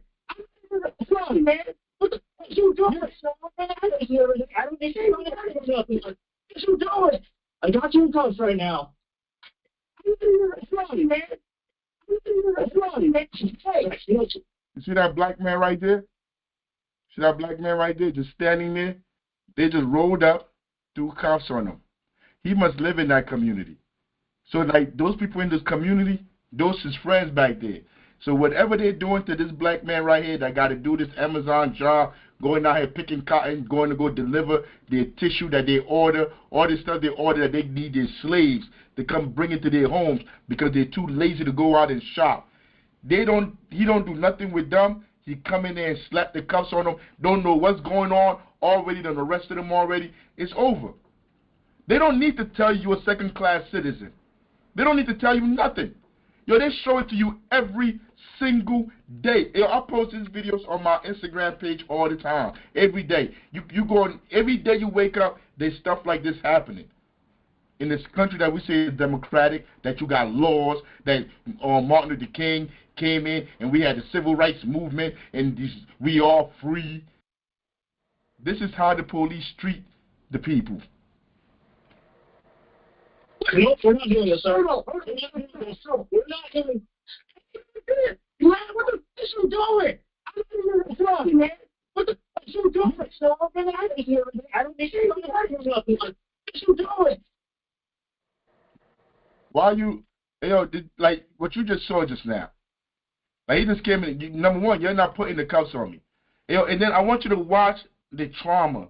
Because, like, in your mind, you're sitting there. Yo, somebody just rammed your work van, and you're trying to leave. You're dropping packages off. Because I'm telling you, when you're doing Amazon, like, you probably got, like, 200 stops. You don't have time to stand there and argue with some Karen about what's going on. You don't have time for none of that. All you doing, man, I ain't got time for this goofy. I'm going to drop this stuff off, and I'm going to keep on trucking. Yo, she done ran in this truck. And then when you came out to say, yo, what's going on? Why you ran my truck? What is wrong with you? Yo, all these people done came out. The white dude done came out, so they grabbing him. He say pushing up on him. Yo, somebody, by the time that police got there, one of them would have been on that floor eating that pavement. I'm talking about, this is me. This is me. Yo, the fact that he's restrained, he's not even fighting back. He let that police put the cuffs on him. That would have never happened. Your punk ass ain't putting no cuffs on me, bro. Real talk. It's about to get real in here. You're not putting no cuffs on me. You're not doing none of that. I haven't done nothing. I'm not sitting in no car. You see, it would have escalated from this to something worse, me probably getting killed. This is the country we live in. What you doing? No, I don't be nothing. What you doing? I got you in cuffs right now. Now calm down. We don't need the language or nothing. Calm down. Calm down. You done walked up in there. I'm working. I'm at work. You can clearly see I'm at work. You done put cuffs on me, and you're talking about calm down. But it only gets worse from here. Come on, man. Talk to me. What's going on? Hang on. See your head. I'm trying to see it. You telling me this stuff don't cause mental health? You telling me all of this kind of treatment don't cause mental instability? Because in his mind, he think he's free. He think he could say what he want to say. He could do what he want to do. He could go where he want to go. That's what they've been brainwashing him. That's what the politicians been saying to him. That's what they've been telling him at school. He believes it's free. When you get in this position right here, when they put that cuffs in your hand, and you're standing there, and you're watching these savages with the cuffs in your hand, yo, there's a lot of things going through your mind. The gears are working, and you don't know what to do. You don't know, like, you just stuck. You don't think all of that is trauma? You don't think he has dealt with this before? You don't think all of that played a part in how he was when the police walked up? These are the people that we're here to fight for, to organize. In organizing people like him on his class level, that's the only way you fight back against the police and these middle class people that live in this neighborhood that support the institutions that the police come. They're going to go straight to the poor person and start doing this to them. Because that's what they do. Middle class people are part of the oppression that we're dealing with here. I'm not here to go over there to the suburbs, go wherever to go try to organize these people. I am here to organize that person in that shirt right there. That's who I am here to liberate. I'm not going to liberate him. He got to liberate himself. But our liberation is for this class right here. Go ahead, Secretary General. Not only that, well, secret, suburbia is the hotbed for illegal immigration. All them people that have maids, that people that do their lawns, all that. Those same people that work for them, that they exploit. You won't see them out there marching and trying to talk to the politicians and make legislations and all that. No, they're going to stay quiet and keep their slaves while these people suffer under imperialism. While that man suffer working for Amazon to deliver your package. Now, Amazon about to fire him because Amazon never keeps these workers. They never protect these workers, and they never fight for these workers. So not only you about to hear how they blame him. Yeah. It's gonna get there. Let me play it first. Yeah. Okay.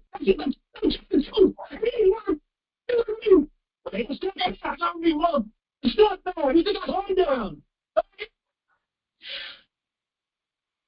I'm trying to help you out here. Good. We don't need that. You don't need that. You're the people antagonizing him in the background. He don't see none of that. The only thing he worrying about is him. We don't need none of that. They could say whatever, they could lie, they could say whatever they want to say, but you came and put him in cuffs. Okay, I'm saying they've got the Amazon driver in cuffs right now. He's doing belligerent.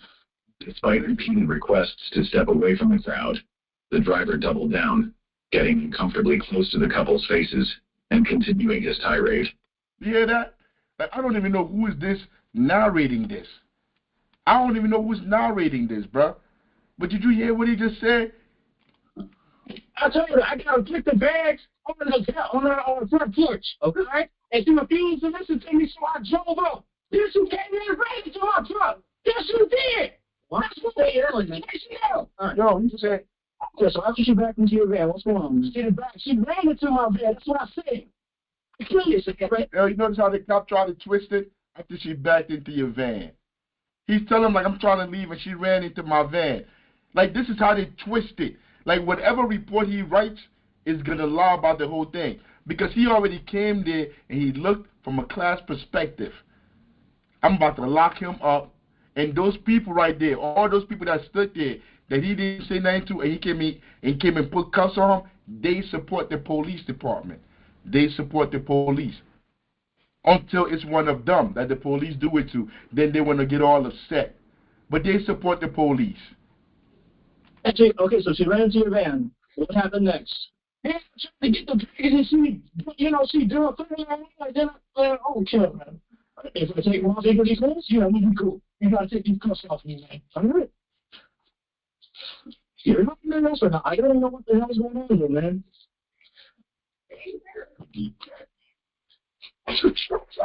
170, I'm clear. All right, I'm getting orders to keep you contained right now, okay? I can't talk with these cuffs of mine. Go talk to them.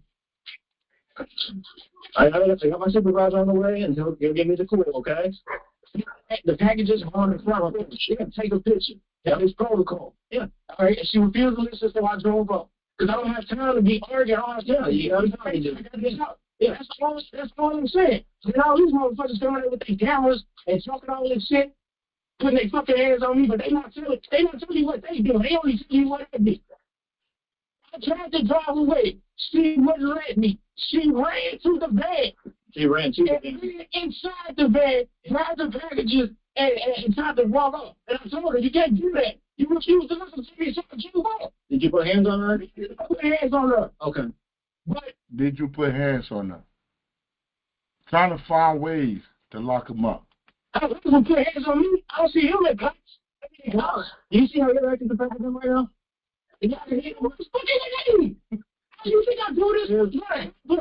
According to the driver, things got physical when the husband gave him a shove. Meanwhile, officers gathered statements from the couple and a witness who managed to capture the entire incident on video. So this is unnecessary. This is unnecessary. Let me explain to you. That's why it's 3 times. Have you ever seen somebody argue? Have you ever seen that? Have you ever seen two people yell at each other? Yeah. Okay, then we evaluate them. And wait, how many bucks? Yes.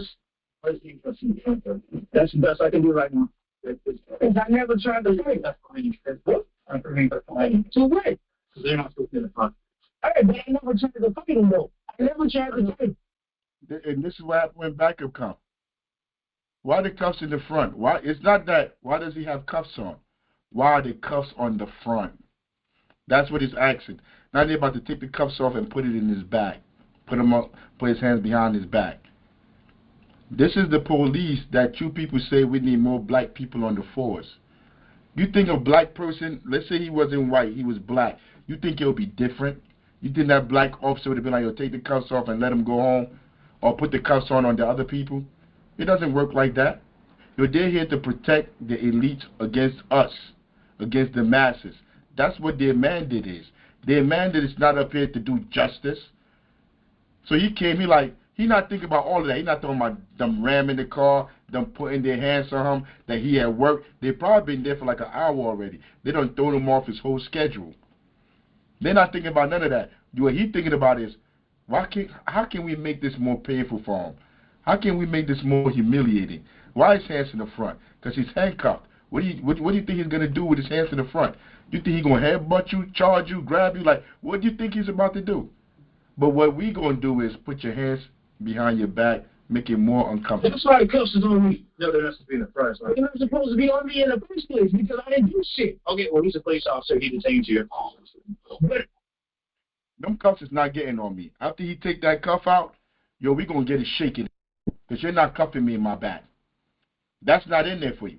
After you take that cuff off me, I haven't done nothing. There's nothing that I've done for you to have these cuffs on me. We're going to have it out right here. I'm not under arrest because I didn't commit no crime.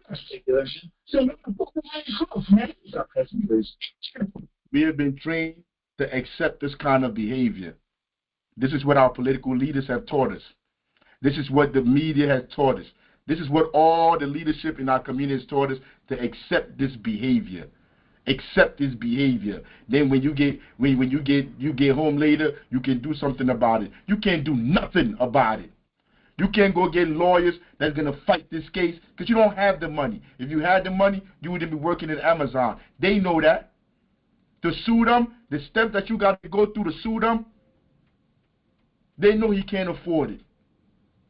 So if you want to sue them, you got to put your whole life on hold to go through years of trying to sue them, of building more enemies, of going to court, of getting lawyers.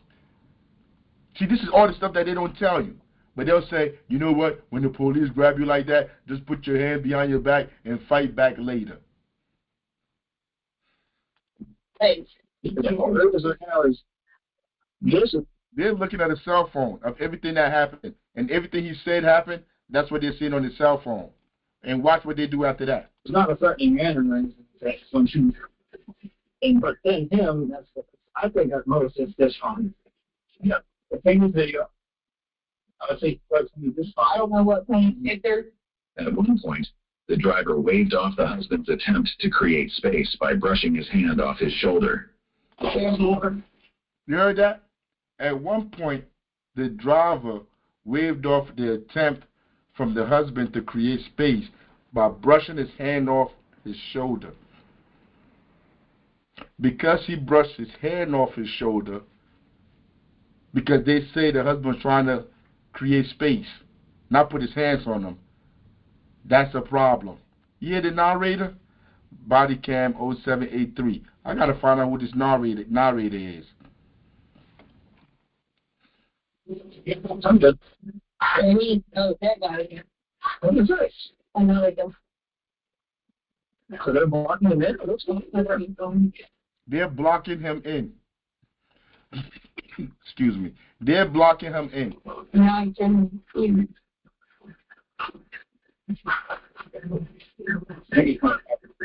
Yeah.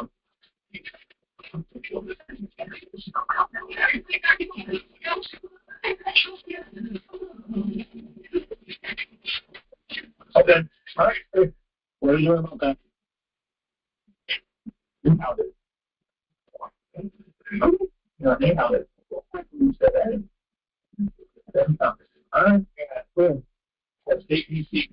ABC video. Yeah. Right. And yet that he got in your face and everything, okay, man?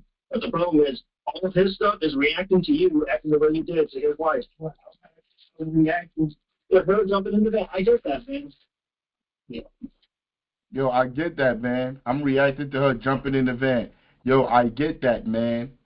I get that, man. But you're in cuffs. And yet that he got in your face and everything, okay, man? But the problem is, all of his stuff is reacting to you. So he just lost his job. He just lost his job. That's a day wasted. That's all the trauma that he went through. Like, it doesn't matter. Now he got to go to court because they're about to charge him. Acting the way you did to his wife. I'm reacting. Yeah, her jumping into that. I get that, man. Just going through yourself. Just going through your pockets. I'm the Got your hands all on you. I'm the one that drove away from her. No, y'all forget that. I'm the one that drove away from her. You drove away from her, but when you came back, man, she wasn't authorized to get, and I told her, so she refused. Why didn't you call your supervisor, man? Why didn't you just call your supervisor? Do you hear this? Why didn't you just call your supervisor? So while you're sitting here during the week and you're watching Ukraine, you're watching Trump, you're celebrating Trump, doing whatever he's doing, because everything that Trump is doing is a strategic play. If he's going to stop, like, okay, so right now, why is Trump trying to get closer to Russia? Could it be to separate Russia from China so they don't build an alliance? Is that the real reason that he's trying to make deals with Russia so that Russia, China, and the rest of the BRICS don't form an economic group together that's stronger than what America ever thought possible? Is that why Trump is building an alliance with Russia? But you don't, like, people don't think about none of that. You just like, yeah, Trump is stopping the war in Ukraine. Did he stop the war in Gaza? Did he say there was going to be a ceasefire there? What I told you they said in Black Jacobins. Don't trust these people. They're liars. Yo, he came in on his first day talking about they're stopping the war in Gaza. It's going to be a ceasefire. Then came in and said he want to build hotels over there now. That's Trump. So when you see him doing whatever he's doing in Ukraine, you have no idea why they're doing what they're doing. They're just putting on a reality show in front of you to try to get you to support them. I don't care about Trump. I don't care about Biden. I don't care about Kamala. I don't care about none of these politicians. These are the people that I care about. The world that I'm living in, this is how the system treats us. If you live in that America with the American dream, with the picket fences and all of that goofy stuff, yo, good for you. Good for you. But this is the America I live in right here. Yo, I could easily insert myself inside that brother's body right there. And they probably would have had to kill me there. Because I would have smacked the shit out that white woman. I would have smacked her and punched her husband in the face. Before the police would have got there, I would have whooped their ass already. That's who African, that's who I am. It is what it is. Maybe I should be a different person. Maybe I should be a better person. I should be calm and should let it slide because I'm the chairman of a party. I would have smacked the shit out of her.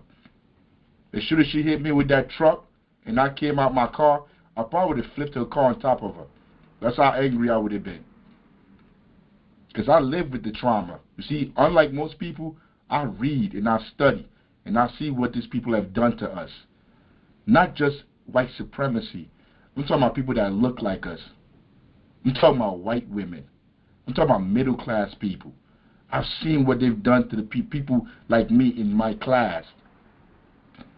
So if I leave a package on the porch and I'm trying to walk away after I take my picture, go back on the plantation to finish my work on the plantation, and then you ram your car into me, I probably would have died that day.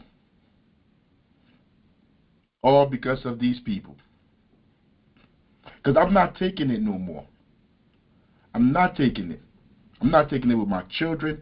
I'm not taking it with my wife, with my family. I'm not taking it. I told Peso earlier, the coach in the school, they send the people to the house. Yo, I chased that white man on the highway. He was running. You should have saw him running. He came to the house to come leave some paperwork off. I'm like, who the hell told you could come to my house? Why are you on my property? And I got inside the car. When I came outside questioning him, he tried to run. He tried to jump inside his car and run. I wish I had recorded. I left my phone upstairs. I jumped inside my house and I cut him off. I cut him off on the highway. He ran straight to the police to go tell the police because there was my officer, state trooper or something, parked on the side of the highway. So he pulled his car over to go tell the state trooper whatever that I was chasing him. I pulled my car over.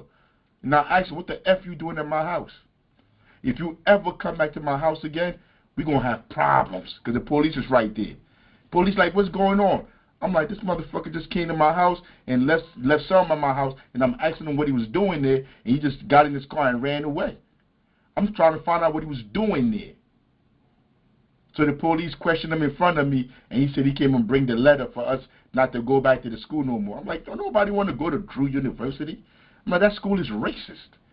I'm like, the coaching staff is racist. The school is racist. My son don't go to that school no more. I'm like, but bring your punk ass on my porch next time. Come back on my porch again. We're going to see what happened. He ain't never come back to my house again. I probably would have lost my life right there. Because even when he came and tried to put them cuffs on me, you're not putting no cuffs on me. They're not putting those cuffs on me. You better go cuff them.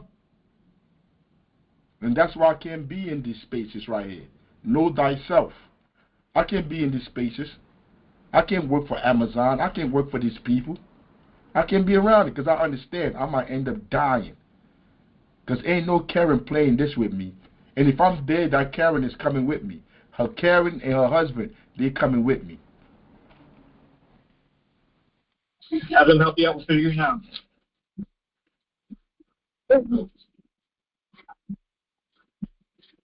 And you stood there afraid for us to come after that happened to me. I told him, if you had stood there and waited for us to come, he was standing there waiting for y'all to come. And when y'all came there, this is what y'all did. You see, all they're doing is trying to justify their behavior. Because deep down, they're human beings and they know what they did is wrong. So everything they say now is trying to justify it. I just tell them to shut up. I don't even want to hear your justification. That's why you stood and waited at your vehicle instead of walking back over to where this happened. Sitting waiting at your vehicle instead of walking back. It's all a restaurant for putting his hands on me. We watched the whole video and we did you see him screaming?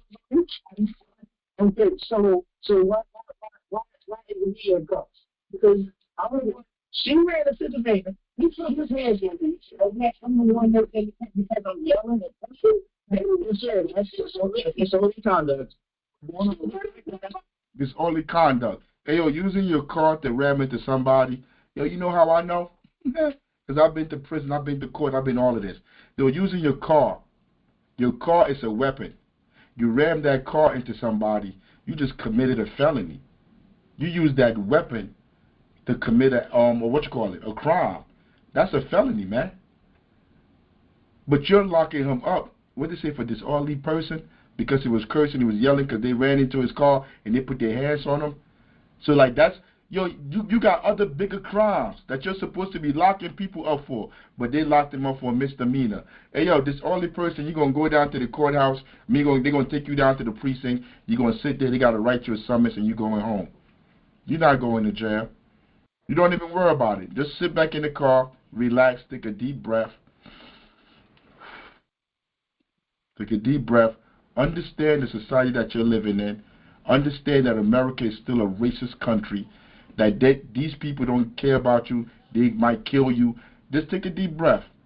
Sign your paperwork, go home, get on unemployment, and move on with your life. Join the organization. Join the organization because, like, you should have called the Black Panther Party. You should have called me. I'll stop whatever I'm doing, and we pulling up. The more of us, the better. See, that's why we're here to cast a wide net to find people interested in working in our communities, working for the people. Imagine 300 of us had pulled up. As soon as they hit his car like that, and he got on his phone in like 15 minutes, we all pull up. What you gonna do? Yo, get behind us, bro. Get inside the car. Ain't nobody locking you up. 400, 500, 1,000 pull up. That's the only way you beat these people. You're not going to beat them in their courts. You're not going to beat them writing statements. You're not going to beat them marching, protesting. Those are all ideas used by Uncle Toms and traitors to our people to try to keep us docile. That's all it is. This is the America that we know. And as children start to get older, as our children grow up, yo, this is the America they witness. This is the America they realize that they're in. And then they start to look at us like, what you been telling us all this time about America? How you been telling us all these things that are not true? And then you have that conflict between the younger generation and the older generation. This is the America I know right here. Since I was 13, 14, 15, this is the America I know. This is the America today. There is no democracy here. There's never been no democracy in America. Maybe within white people, but really it hasn't been because they're using white people. There hasn't been no democracy with them either because they're like indentured servants. There's no democracy. America is an oligarchy. That's what America is. An oligarchy means the wealthy control everything. The rich control all the institutions. That is why when the police pull up, they do exactly what they do because they're trained to attack those in the lower class. And we got to understand that and accept it. And I want to leave this week with people understanding, I'm going to say it again, You got to pick a side. You can't make deals with neoliberals. You can't make deals with liberal institutions or organizations or people. They're the running dogs of imperialism. There are no deals to be made. Somebody said to me a couple of days ago, they wrote on social media, and like that's why nobody wants to join what you're doing, whatever. It's not for them. It's not for liberals to join what I'm doing. What I'm doing is for revolutionaries, left here by revolutionaries. If you're a neoliberal, you're not going to join that. I'm not looking for you. You see that right there? That's the red book. That's the red book that we just read. Everything I study, all the strategies that we have implemented as an organization, this is revolutionary thinking. Everything we're doing is revolutionary, like telling the truth. Telling the truth is revolutionary. Being educated is revolutionary. When was the last time you seen any of these Democrats or any of these politicians have a political education class to politically educate the people? All they do is lie. All they do is lie to people. We're here to serve this brother right here. That's what we're here, to organize this brother right here. That's our purpose. And how do we do that? Because tomorrow is going to be Monday. How do we start off our Mondays? The General Secretary is going to deal with the stuff that she deals with. What does the General Secretary deals with? She deals with the shows, getting this information together for us to do these shows, because we're doing 2 now, maybe 3 soon. Somebody reached out to us to do another one. But on Wednesday, we're doing the political education class. And on Sundays, we're here doing this. All of this to bring people in. But what we doing on Monday? They start at 6 o'clock in the morning.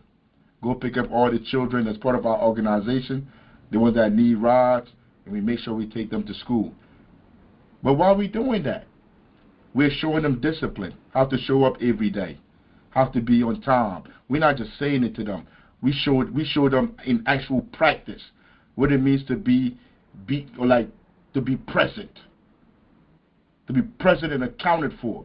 And it starts with the chairman of the party, because I'm the one that pull up to pick them up. Where we get the gas money from? We get, in the morning I drive about 2 hours taking kids to school. In the afternoon I drive about 2 hours picking them up from school, and then another 2 hours taking them home. All around the city I'm driving every day. This is gas. This is mileage.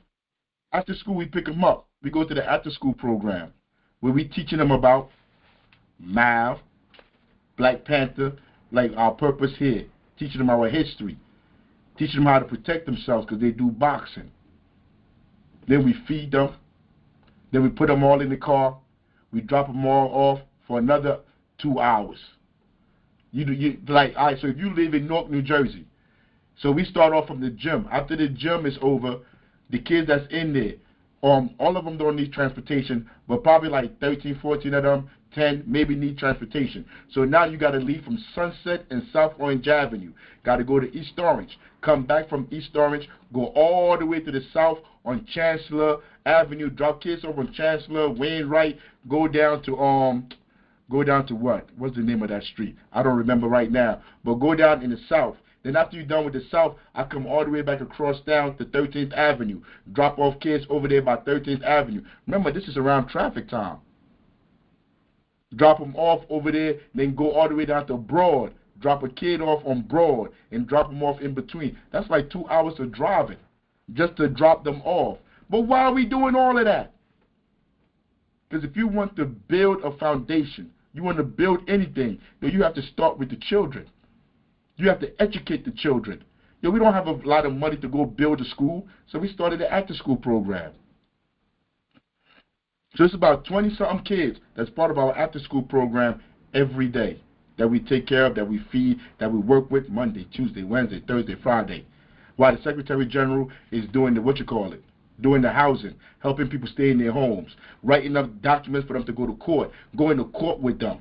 That's what we're doing. And what else we do? We have food, eggs, meat, chicken, all this stuff that we deliver to people's homes that are starving.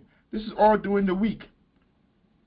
This is just some of the stuff we're doing. I'm not even talking about Comrade Poppy with his basketball, and now his I don't even want to spoil it. But Comrade Poppy working too. with the other kids that he's working with basketball, trying to teach them, speaking to them, trying to educate them. Captain Patience. Every single day. She goes to school too. She goes to Seahorn University. She's inside the gym working with these kids, helping them with their homework, wiping their nose, tying their sneakers. Yo, we was in the gym last week. It was Monday. And the first grader and the second grader was sparring. They was in the ring sparring. The first grader called out the second grader. He said, like, I want to spar him. I'm like, all right, because he got him the first time they sparred. I should show some of the videos sometimes, but he got him the first time they sparred. So this time he was like, yo, I want him. But the second grader been in the gym. He's been working. He's been in the gym every day. We've been working out. So he learned how to use his jab. Because he's a little bit bigger. And the first grader, he's skinny, he's small. But he's nice too with the hands. So they in there going back and forth. The first grader laughing at first because he got all that confidence, like he knew he got him last time. But we told the second grader, just throw your jab and work off your jab. He just kept throwing the jab. So he got the first grade, he got him a couple of times, and his nose started bleeding. Remember, he's in first grade. So cute. He started like he was about to cry, like he was about to give up. It's probably like a minute left in the round. So I said at the top of my voice, no, you're not coming out. Firmly, no, you're not coming out. You stand in there, you protect yourself, and you see this thing through. We don't quit as Panthers. We finish everything we doing. Remember, he's in the first grade.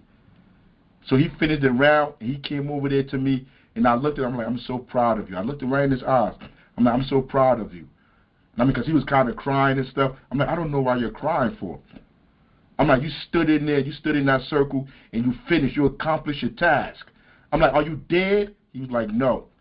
I'm like, are you still in pain? He was like, no. I'm like, wipe your nose. I took my arm sleeve and I wiped the blood off his nose, whatever. And I'm like, this is life. Life is hard. I'm like, but the ones that survive are the ones that stay and fight to the end. I'm like, just remember what we've been teaching you. Keep your hands up, move your head. Give them different angles and use your jab. I'm like, you went in there with your hands down. What you think gonna happen? After I made him laugh, he started smiling. I took the headgear off. He got out the ring and he went on about his day. But Monday, Tuesday, Wednesday, Thursday, Friday, Saturday, Monday, Tuesday, Wednesday, Thursday, Friday, for his rest of his life, if he has that kind of training, that kind of love, if he has that people like that in his corner, every day teaching him like you can survive this, you can do this, and then showing him the reasons why his life is the way it is, breaking it down to him every day of his life, he's going to turn out to be a different human being that you wouldn't even imagine. Right now, I don't even know what he's going to turn out to be when he's in his 20s. But I know it's going to be something special. Because he ain't going to be no coward.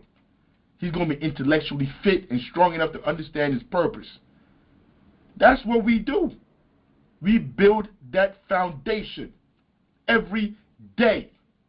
We dedicate our lives to this. And if you want to be different, if you want with your organization, if you want to really show the people that you care about them, we here. That's what you got to be. Even when people around you, they don't want to join you because they don't like what you say, how you talk to these politicians, the confidence that you have, the intellect that you have. Screw them. You're not there to win them over. You're here to maintain something pure that people can see and be like, yo, I want to be a part of that. Because they're not liars. 6 months from now, a year from now, you're not going to find out that they lied about anything. They're actually the people that you want to emulate and be like. Yo, the boss just told me to wrap it up. About to play that, because I could keep talking forever, yo. Yo, the boss said wrap it up, yo. So I'm done, yo. Anybody got something to say? General Secretary, any hands up? Don't see anybody, but if anybody got anything to say, please go ahead. Closing out. Yes, I just want to say another great show, and thank you for putting that information up about Crockett. Okay. No I problem. know that. I will do my research. Nah, and don't feel no type of way. I told you, Sam Cedar, Obama, even what's his name, Bernie Sanders. I fell for these people. I never supported a politician. I didn't vote for Obama. I was locked up. I was in prison when Obama was doing his thing. I came out in 2008. I didn't vote for him the second time because I already seen what he did his first thing. But I supported Bernie Sanders because he was talking about class issues. And I really believed him. He fooled me. These politicians, their job is to lie. They all fooled me. Bill Clinton, all of these politicians fooled me. They fooled all of us. I mean, the only reason why I know what I know is because I took my time. I actually went back to college to know this stuff. Like, I took my time to focus on these people. Like, I went back to college like, why is the world the way it is? I didn't go to college to learn how to be rich, to make money. I could have went back to college to do all of that, but I wanted to know why society functions the way it functions. Most people don't have time to do that. They don't have that. They don't have that ability. You got to survive. I was lucky that I had the family and the people around me that said, yeah, go do what you want to do. Even now, when we talk about everything that we do with the after-school program, most people can't afford to do that, don't have time to do that. I have a friend that got 2 jobs. He can't go do no after-school program. I mean, like, I have the opportunity to be able to do this, but that don't mean you can't contribute, you can't help out. If you know how to cook, you make some chicken for us to feed the children with on a weekday, that's big. Make some cornbread. Make some food, because I try to give them food. I don't want to give them potato chips and stuff like that. Like, that's what they eat at home. It's not healthy. We try to give them, every day they come to the gym, when we leave out that gym, I want to make sure they ate a meal. You want to help out? That's helping out. Helping to sustain these children, because that's our most important program we have now, these children that we're raising, because we're trying to raise revolutionaries. But till next time, the Secretary General already told me to wrap it up. Till next time, all power to the people. I live for the people. I die for the people. And on Wednesday, we're having our political education classes. If you want to join us in the work we do in the community, please pull up, because you can't join us unless you take a test that shows you understand what our purpose is, who we are, and why we do what we're doing. And number 1, our enemy is not women. Our enemy is not gay people. Our enemy is not immigrants. Our enemy is not white people. Our enemy is not white men. Our enemy is imperialism. We're in a class war, goddammit. And you have to understand that and accept that before you can be one of us. We don't even want, like, we pay dues. We collect dues every month. We don't want your dues until you understand what we're doing here. Because you're not going to be paying dues, and then when we start to buy stuff, start to do stuff in the community, you want to go sell the company off so you could get money so you could move to the suburbs somewhere. Ain't nobody got time for that goofy stuff. So Wednesday, 7:30, we have our political education classes. Remember, we all work. Everybody here got to survive. I mean, so like, there's no excuse not to show up. But till next time, all power to the people. I live for the people. I die for the people.